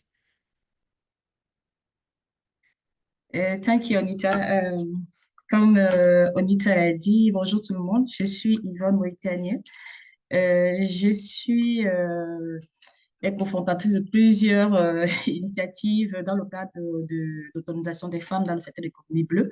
Mais là, je prends la parole ce matin en tant que cofondatrice de Blue Women Africa, qui, dans le cadre de ce webinaire, a contribué aux travaux. Et du coup, au regard du temps, je vais juste rapidement relever ce que c'est que Blue Women. Mais je tiens tout d'abord à féliciter les précédents orateurs qui ont souligné plus que jamais l'importance de l'économie bleue dans le cadre du développement durable en Afrique, le développement effectif, nous allons le dire. Et comme l'a dit un des intervenants, il n'est pas question de dupliquer les efforts, mais plutôt de créer une synergie. Et c'est dans ce cadre que Blue Women Africa a été créée. C'est une plateforme dédiée à célébrer les femmes, à soutenir et à amplifier la voix des femmes, des actrices de l'économie bleue qui façonnent à leur manière cet important secteur, mais également de servir de modèle, parce que quand ces femmes sont entendues, ça permet à d'autres de s'inspirer et de rejoindre la dynamique. Donc, nous soutenons dans ce cadre l'initiative des institutions comme la CEA, des associations et même des gouvernements. Donc, il s'agit ici de favoriser effectivement l'émancipation des femmes africaines dans le secteur et nous les accompagnons, comme je l'ai dit tout à l'heure. Donc, la plateforme de Blue Women est disponible et nous sommes ouvertes à travailler avec tous les parties prenantes et nous serons davantage disponible pour contribuer à l'outil très important qui est le sujet de notre webinaire. Donc, comme je l'ai dit, nos plateformes sont disponibles, on va l'afficher tout à l'heure.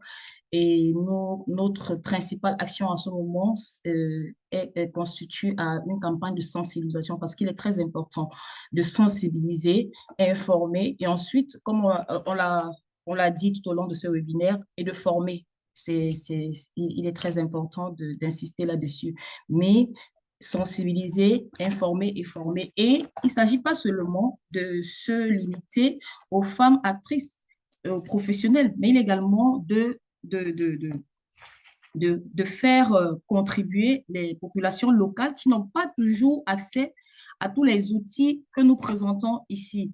Et c'est dans ce cadre que nous collaborons avec les associations locales pour faire entendre également les voix de ces personnes qui ne sont pas toujours attendues. Le défi est énorme, nous le savons, et donc la mutualisation, la synergie des efforts est très importante. Nous faisons également passer le message des consoeurs dans le cadre de transmettre un message de soutien, de motivation et surtout de faire comprendre aux autres qu'elles peuvent nous rejoindre. Il s'agit ici d'un leadership inspirant et qui permet tout simplement de lancer un appel vibrant à l'action et à encourager à poursuivre la lutte avec détermination et résilience. Donc, je vais m'arrêter là. S'il y a d'autres questions, je serai disponible pour répondre. Merci Onita, merci Raquel et merci à toute l'équipe de la CEA qui a rendu ceci disponible. Merci de votre aimable attention, chers participants. Merci. Merci beaucoup Yvonne pour votre intervention et aussi pour avoir souligné le rôle clé que les dames ont dans cet secteur, effectivement, et l'opportunité aussi que ça porte. Et je peux vous rassurer qu'il y a aussi des interventions, nous aussi, que nous aimerons faire. Et nous faisons déjà, effectivement, en intégrant l'aspect gender dans le toolkit. C'est un pas en avant aussi. Alors, all the courage to you and thanks for the support that you have been providing. Maintenant, on passe à... C'est là qui said, no, thank you. Merci. Bon, I would like to also recognize with us the participation of one of our experts from our IORA partner states. So we have Dr. Philip James. Dr. Philip James is the Director of Global Ocean Accounts Partnership and Director of the University of New South Wales Centre for Sustainable Development Reform. He's an environmental economist who has worked on issues related to forestry, agriculture, and climate change, and now focuses more on blue economy fisheries and marine ecosystems over the past 10 years. And he's previously worked for the UK government and the Secretariat of the Pacific Community. So, Dr. Phil James, can we have you to join us and share with us your thoughts about the toolkit? Is your first interaction with it? Thank you, Chair, and good morning, good afternoon to everyone listening. Thanks for arranging such a great event and also for the invite to make an intervention. I guess it's in the spirit of the director's call at the start to align efforts rather than duplicate them that I perhaps make this intervention. It's of course important to recognise the value of our blue economy.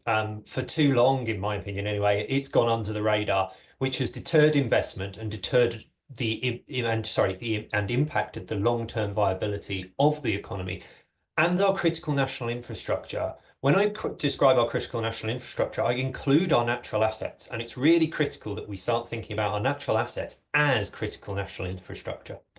Yet our understanding is only as good as the tools and the data upon which those tools depend, and the BEVT is a significant step forward for helping and increasing our understanding of the blue economy.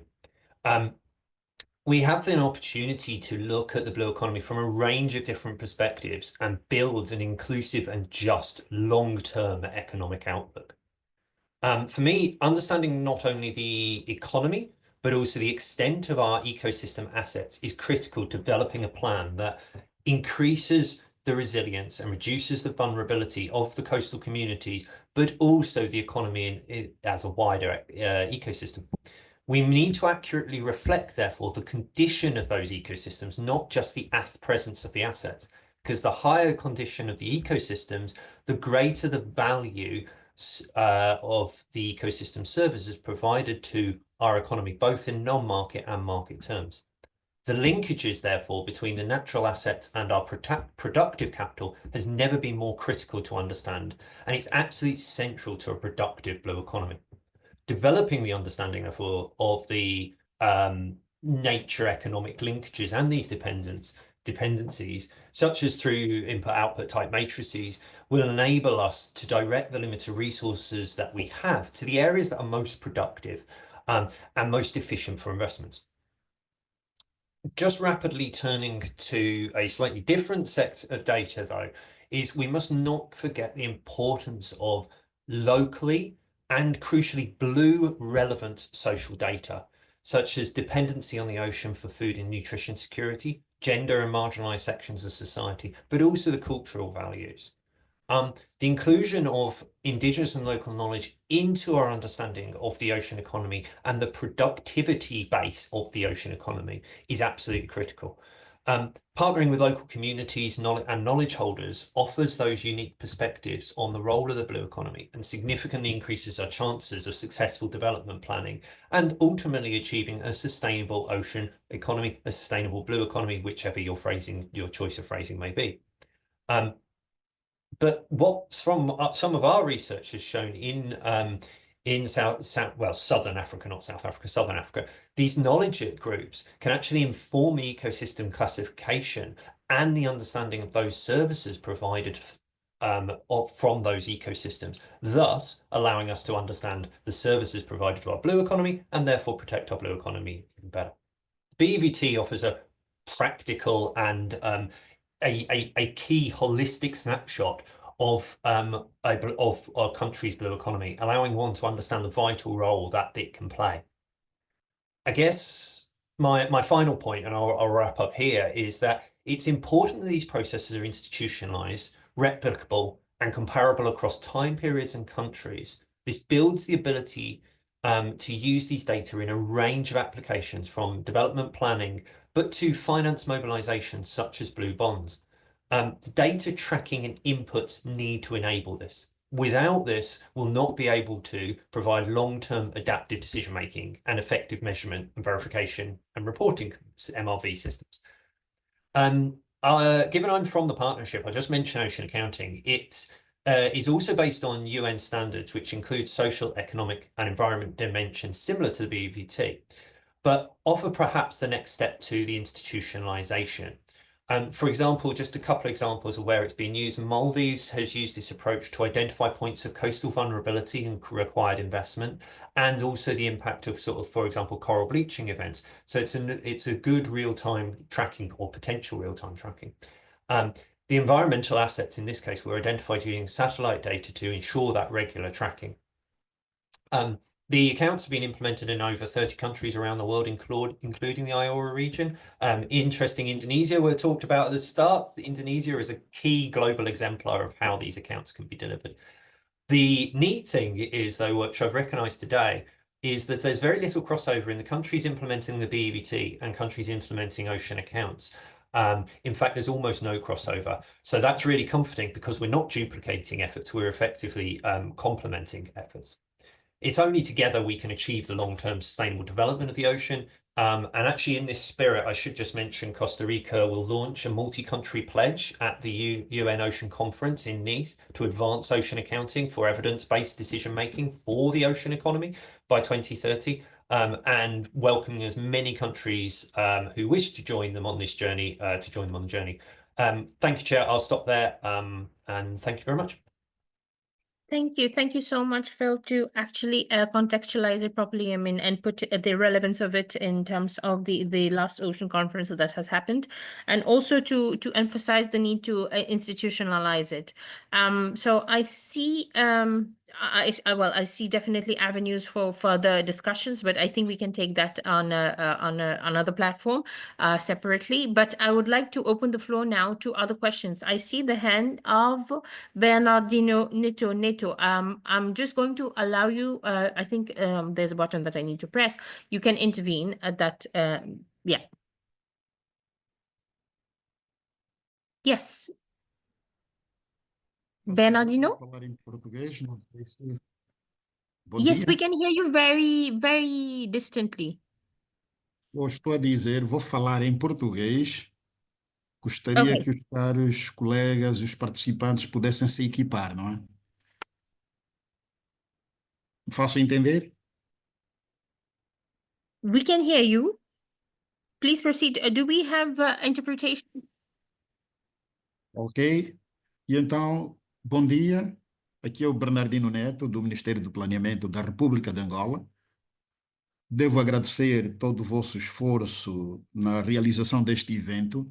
É um evento que nos leva a analisar com alguma profundidade o que é que significa economia azul no continente e, à volta disto, quais são as oportunidades que os nossos mares oferecem. Agora, em função daquilo que foi apresentado, devo questionar 3 elementos.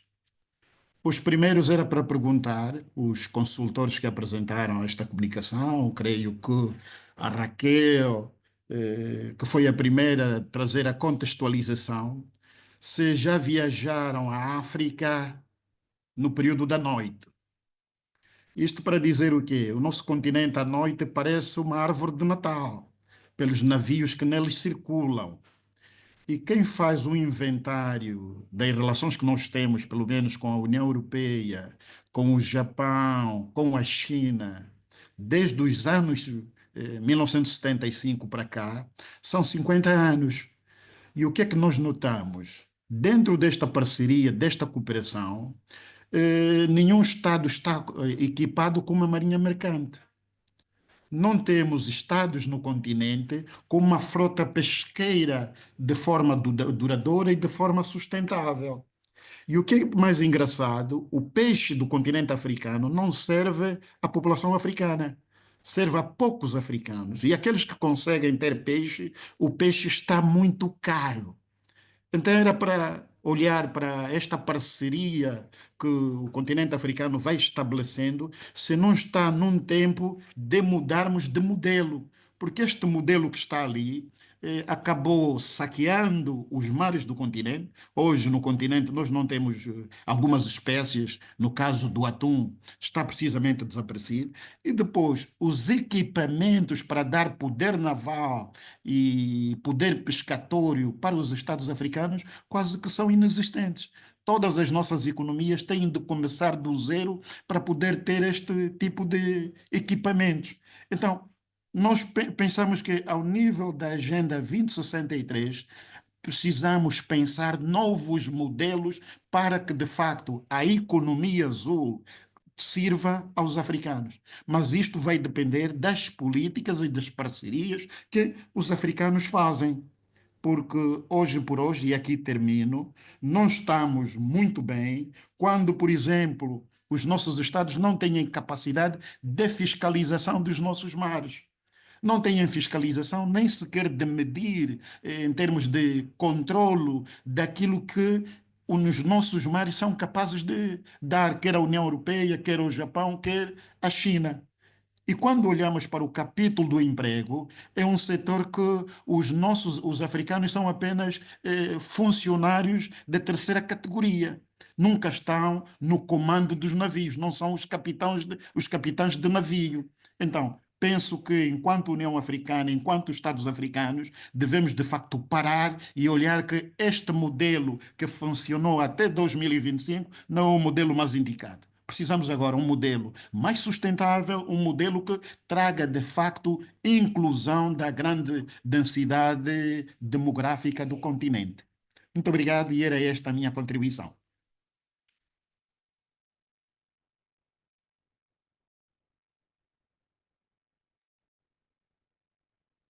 Thank you, colleagues from interpretation for that. And thank you, Bernardino.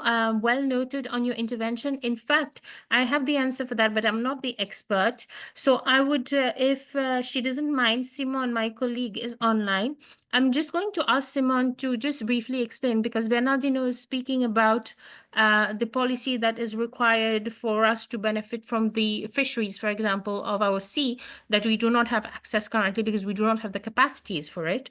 But I'm going to just ask Simon, who is our Economic Affairs Officer working on AFCFTA, and she is she has particular knowledge about the fisheries protocol under the AFCFTA. Simon, can I just ask you to explain briefly the provision of the fisheries protocol under the AFCFTA, please?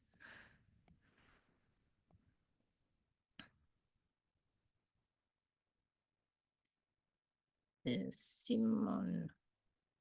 Simon, are you with us? Sorry. Yes, Onita, I'm Yes, here. yes, please. Yes, I please. wanted to. Si tu peux intervenir, s'il te plaît. Oui. Yeah, good morning, everybody. Je peux intervenir en français. Je pense qu'il y a la traduction, n'est-ce pas? Il y a la traduction? C'est bon, c'est bon. OK.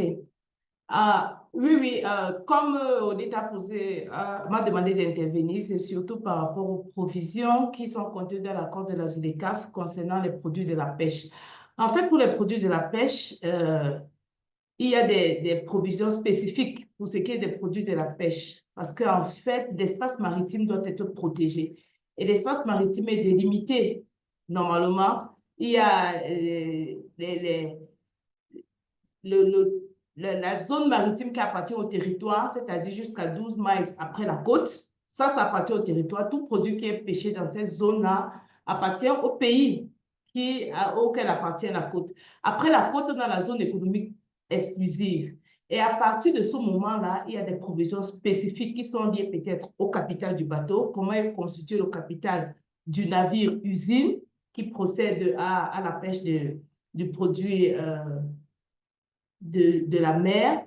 Il y a des provisions liées à l'équipage. Comment est constitué l'équipage? Quelle est la part des ressortissants nationaux dans cet équipage-là? Il y a aussi des provisions par rapport au capitaine du bateau. Comment est constitué le capitaine du bateau? Quelle est la part? Donc, pour les pays insulaires, je pense que jusqu'à 50%, non, 30%, on leur a permis d'avoir seulement 30% des ressortissants qui appartiennent à l'équipage et au personnel navigant du bateau. Mais pour les pays qui ne sont pas insulaires, je pense que la provision, c'est à 50% pour l'équipage et aussi pour la constitution du capital. Il faut que le pays ait au moins 50% du capital. Ça veut dire quoi? Ça veut dire, en des termes simples, lorsqu'il y a un navire-usine qui se retrouve dans notre zone économique spéciale en tant qu'un pays, nous devons nous rassurer que nous avons protégé notre espace maritime si nous voulons nous prévaloir de l'origine des produits qui proviennent de ce navire-usine-là. Et aussi, la dernière provision, en plus des provisions liées à l'équipage, en plus des provisions liées à la constitution du capital du navire-usine, en plus des provisions liées au steward, c'est-à-dire au commandant même du bateau, il y a la provision liée au pavillon. Sous quel drapeau ce bateau-usine est en train de battre pavillon, dont les pays doivent veiller à mettre leur drapeau au-dessus du navire-usine s'ils veulent se prévaloir de l'origine de ces produits-là. Ce sont des dispositions qui sont contenues dans le protocole sur le commerce des biens, spécifiquement l'annexe 2 sur les règles d'origine. Et nous pouvons vous partager cette annexe 2-là pour voir les dispositions spécifiques qui ont été prévues pour ce qui est des produits de la pêche sous l'accord de la ZLECAf. Lorsqu'on est hors de la ZLECAf et qu'on tient compte, par exemple, de l'accord sur les accords de partenariat économique, les provisions différentes s'appliquent. Donc, il faut vraiment se dire dans quel accord nous sommes en train d'opérer et quelles sont les dispositions que nous devons considérer. Merci, Onita, si je pouvais dire quelque chose assez rapide sur la question.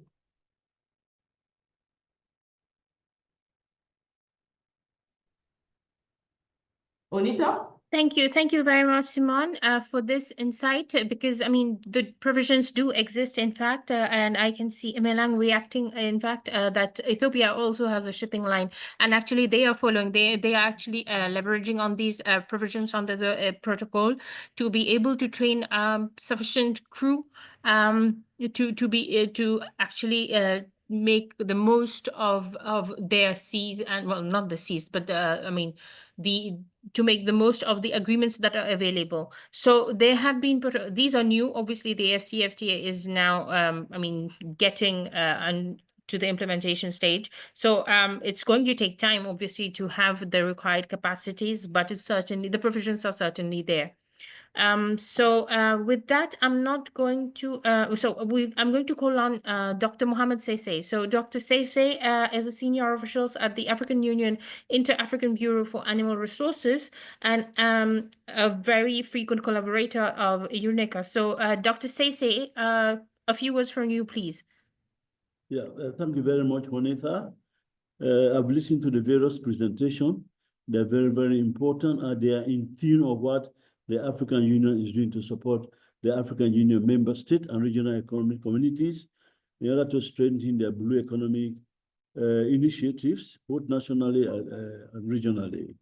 You recall the African Blue Economic Strategy endorsed in 2020 by the African head of state. The African Union Commission was mandated or urged to support the implementation, operationalization in the various African Union member states and regional economic communities. Immediately, we developed the implementation plan led by Professor Pierre Fayet, and also the governance framework, taking into consideration the blue economy is multi-sectorial and there is a need for the various sectors to work together at national level, regional level, and even continental level. Our approach has been, first of all, to provide technical assistance to the various countries, to conduct expert consultation, to develop the framework, the strategy, and also to organize a broad-based consultation, a larger consultation for political ownership, both to develop the National Blue Economy Strategy, the implementation plan, and the National Blue Governance mechanism. We have supported 15 countries so far, and we have been able to support some regional economic communities, including COMESA, recently Oman, and Sensar. We have been able to support them to develop their regional blue economy strategy.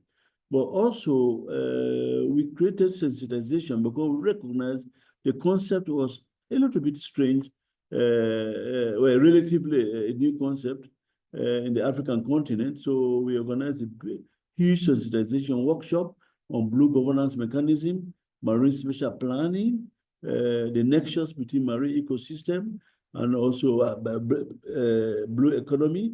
So we were able to do all those things and develop the necessary knowledge product. Pierre Fayet developed the information note on blue accounting, which has been widely appreciated on the continent because it's being sourced, it's on our website. And we also developed some knowledge product on marine and coastal planning. So we have been supporting member states to actually strengthen their blue economy in collaboration with partners. The only advantage or challenges we observe during the support to member states and regional economic communities is the overlap. We think that should be a little bit of cooperation between agencies like the African Union and also African Development Bank, UNECA, because a little bit of overlap in some of the support we are giving. I think if we're able to coordinate at continental level, led by SEBI, our parent organization, Sustainable Environment and Blue Economy Division at the African Union headquarters, I think if it is at continental level, the blue governance framework is established, I think there will be synergy in intervention, both by partners and African Union. Likewise, even at national level, because the various components of the African Blue Economy Strategy, there are 5 component thematic area. I mean, there need to be a synergy or inter-agency collaboration in order to come together so that they can have a sustainable blue economy. So I think this is what I want to share. The presentation in Tanzania is very much educative because we know the challenge, blue economy evaluation, the demand for the data is heavy, but outlining the data requirement, I think is a little bit of enhanced knowledge on the continent. I think is highly appreciated. Thank you very much, Juanita. Thank you, Dr. Sese, for emphasizing the implementation, the need to coordinate implementation. Definitely, I mean, the efforts should be directed towards that. So thank you for making time for this, Dr. Sese. I believe you will have to leave, so we will release you. Thank you so much. We will now call up, we have a question from Professor Ndende, who is the drafter of the ECAS Blue Economy Strategy and the director of the Blue Economy Law Program at Nantes University. So Professor Ndende, please, you have the floor. Merci beaucoup, Onita. Est-ce que vous m'entendez? On vous entend. C'est bon, vous pouvez intervenir. Bon, ce n'est pas une question, c'est un petit commentaire, même si le temps est déjà court, je vais le faire rapidement.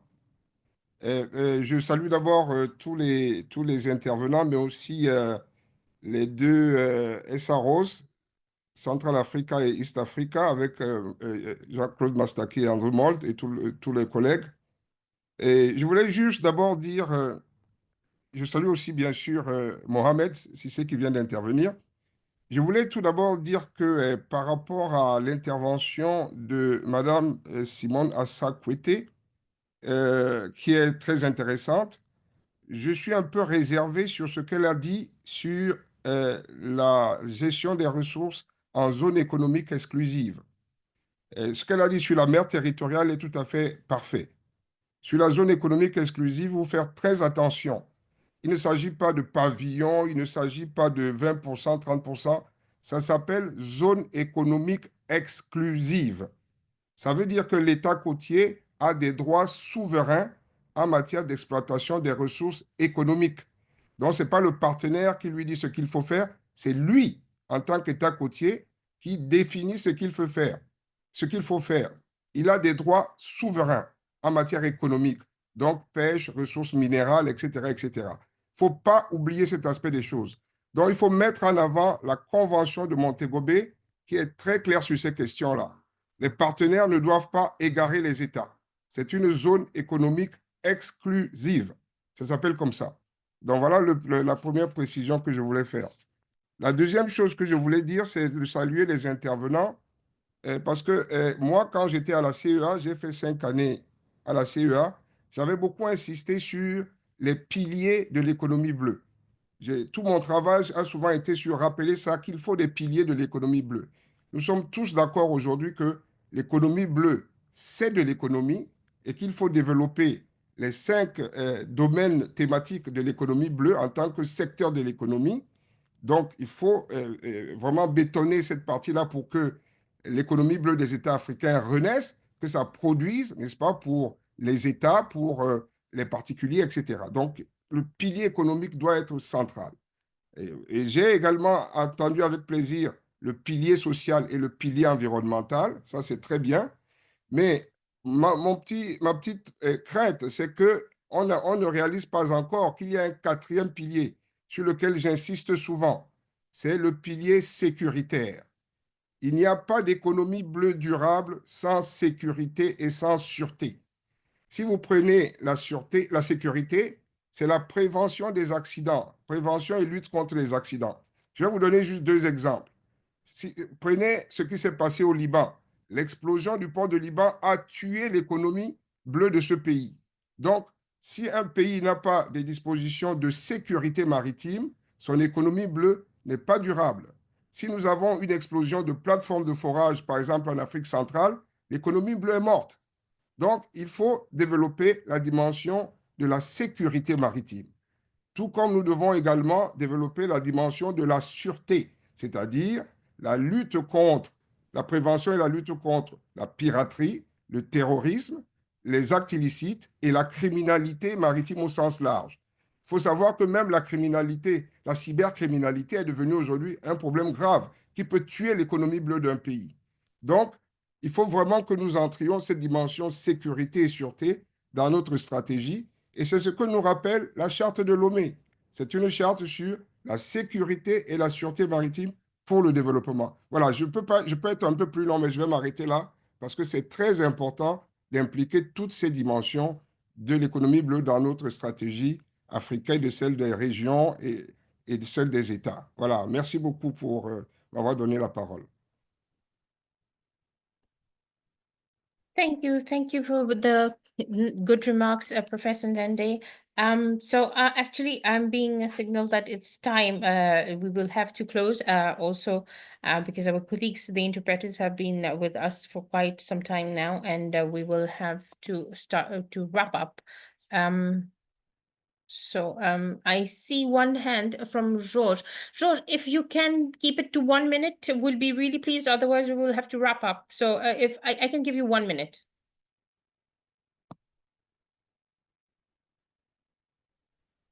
Ok, Allô? merci, vous m'entendez? Oui, Je vous vous entends. m'entendez? Est-ce que vous pouvez garder ça bref, s'il vous plaît? Oui, c'est très bref. En fait, je ne vais pas revenir sur tout ce que le Dr Mohamed a dit, mais je voulais indiquer à tous les collègues qui sont en ligne que la Commission de l'Union européenne, de l'Union africaine, excusez-moi, travaille sur ces questions, notamment sur le point sur lequel il est revenu, qui concerne la coordination. Et nous sommes donc ouverts à toutes les contributions. Nous avons mis en place une dynamique que nous avons appelée le Blue Economy Reference Group. Donc, c'est le groupe de référence sur les questions d'économie bleue, au sein duquel nous comptons développer cette coordination et ces synergies qui vont permettre réellement de tirer meilleur parti de nos ressources liées à l'économie bleue. Donc, je voulais simplement indiquer que nous sommes ouverts et que nous attendons que vraiment tous les partenaires puissent se joindre à nous dans cette dynamique que nous voulons insuffler depuis à peu près un an. Voilà, merci. Thank you very much, George. I think what we can do is we reconvene between Dr. Sese and Unica and yourself after this. So I mean, we'll reorganize. So please, if you can just leave your contact details in the chat, we will drop an email so that we can work further. So with that, I'm going to request the closing remarks from Maylene from IORA, please. Maylene. Yes, thank you, Anita. Thank you, everyone. That was very interesting conversation as the Secretariat is based in a highland in Mauritius, but we are looking after 23 member states from South Africa to Australia. So it's always very interesting to have the experience of people from the other side of the African continent. And that will be very difficult to wrap up because there is still discussion ongoing on some subject, especially on safety and security of the blue economy. And I think it's an important vector we need also to integrate when we do analyze to develop a policy for blue economy strategy. But definitely, I saw a lot of opportunity for our member state partner in the region in terms of blue economy. There is a common goals who is like sustainable economic development of the population, integration and inclusion of the coastal population into this development strategy of the blue economy. Also, the digitalization. I think this blue economy toolkit, it's a big part of digitalization of the sector.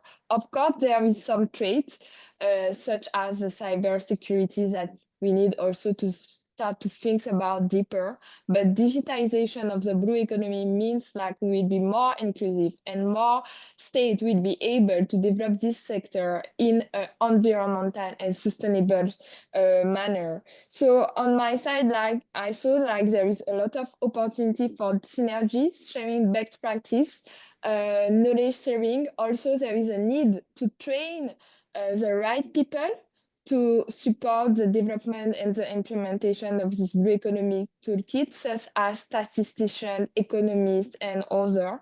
And I think that was already underlined, but women, it's a big part of the blue economy, and they also need to be trained in the economic sector, so they will be part of this development in the future. So I would like to thank UNECA and all the experts who have contributed to develop this blue economy valuation toolkit and all the participants, and we hope we will have further discussion about it. Thank you.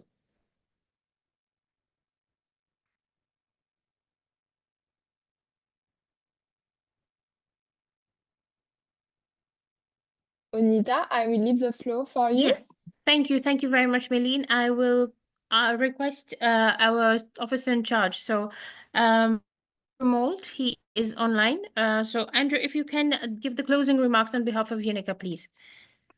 Yes, of course. Good afternoon, everybody.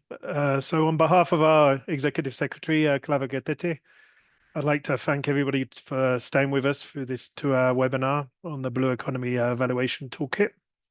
We're excited to have our new partner, IORA, on board. And it's also great to see participation from beyond Africa. And we also want to give a shout out to our regular collaborators, the African Union, EBA, Indian Ocean Commission, along with new partners such as the Global Ocean Accounts Partnership and Blue Women Africa, as well as the regional economic communities. So I just wanted to make a few remarks about the fundamental nature of the blue economy to the economic future of Eastern Africa as we close. Eastern Africa has historically suffered an economic disadvantage, the lack of navigable rivers, which has made it difficult to use its rivers to dynamize its economic development in the way that has been done in other parts of the world, perhaps. But at the same time, Eastern Africa is blessed with large inland waterways, the Great Lake region, including Africa's largest lake, Lake Victoria. And yet these resources are underutilized. And our office has been doing quite a lot of work across different projects to leverage those water resources and blue economy resources better. So to give three very quick example, Lake Victoria, we're working on cold chain storage to help incentivize trade on Lake Victoria. Fishing potential, Pascaline made a very important point that the continent has huge fishing resources, and yet the region doesn't manage to leverage that. That's particularly true of Eastern Africa, where we get fish imports from Asia. Somalia, we've been working a lot with Somalia recently, and it's estimated that they could produce close to 500,000 metric tons of fish per year. And we've been working on making sure that Somalia integrates fisheries into its long-term developmental plan, its Vision 2060 document. Interconnectivity, when we work with the island states of the Indian Ocean, there's often the complaint that they're not connected sufficiently well. And we've recently been supporting Seychelles, for example, in exploring the economic potential of cruise tourism. So just those three examples to show there's a lot of ongoing work coming from our office and as well with our colleagues in Central Africa on this particular theme of leveraging the blue economy. Raquel, in her presentation, I think she talked of a figure of $300 billion worth approximately of the blue economy contribution to continental GDP. That's around 12% of GDP, but we believe that the value and the potential value is much, much more than that. So our goal is to help this sector to become a key part of policy making and budgeting for partner states. We're also aiming to establish a strong culture of data collection on blue economy to boost fundraising efforts to support the sector, as you could hear from the interventions today. So I'd just like to finish by thanking everybody who's intervened, our colleague Yebetal in Addis, Asia in Dodoma, Yvonne, Phil, Pascaline, Simon, Dr. Sesay, our old colleague Martin Nende, Melanie, and particularly our colleagues Raquel and Juanita, who did put a lot of work into coordinating this webinar. A big thank you as well to Aurora for partnering us on this initiative. This collaboration is a promising step towards advancing the global blue economy agenda and achieving SDG 14, which is still one of the most underfunded of the SDGs.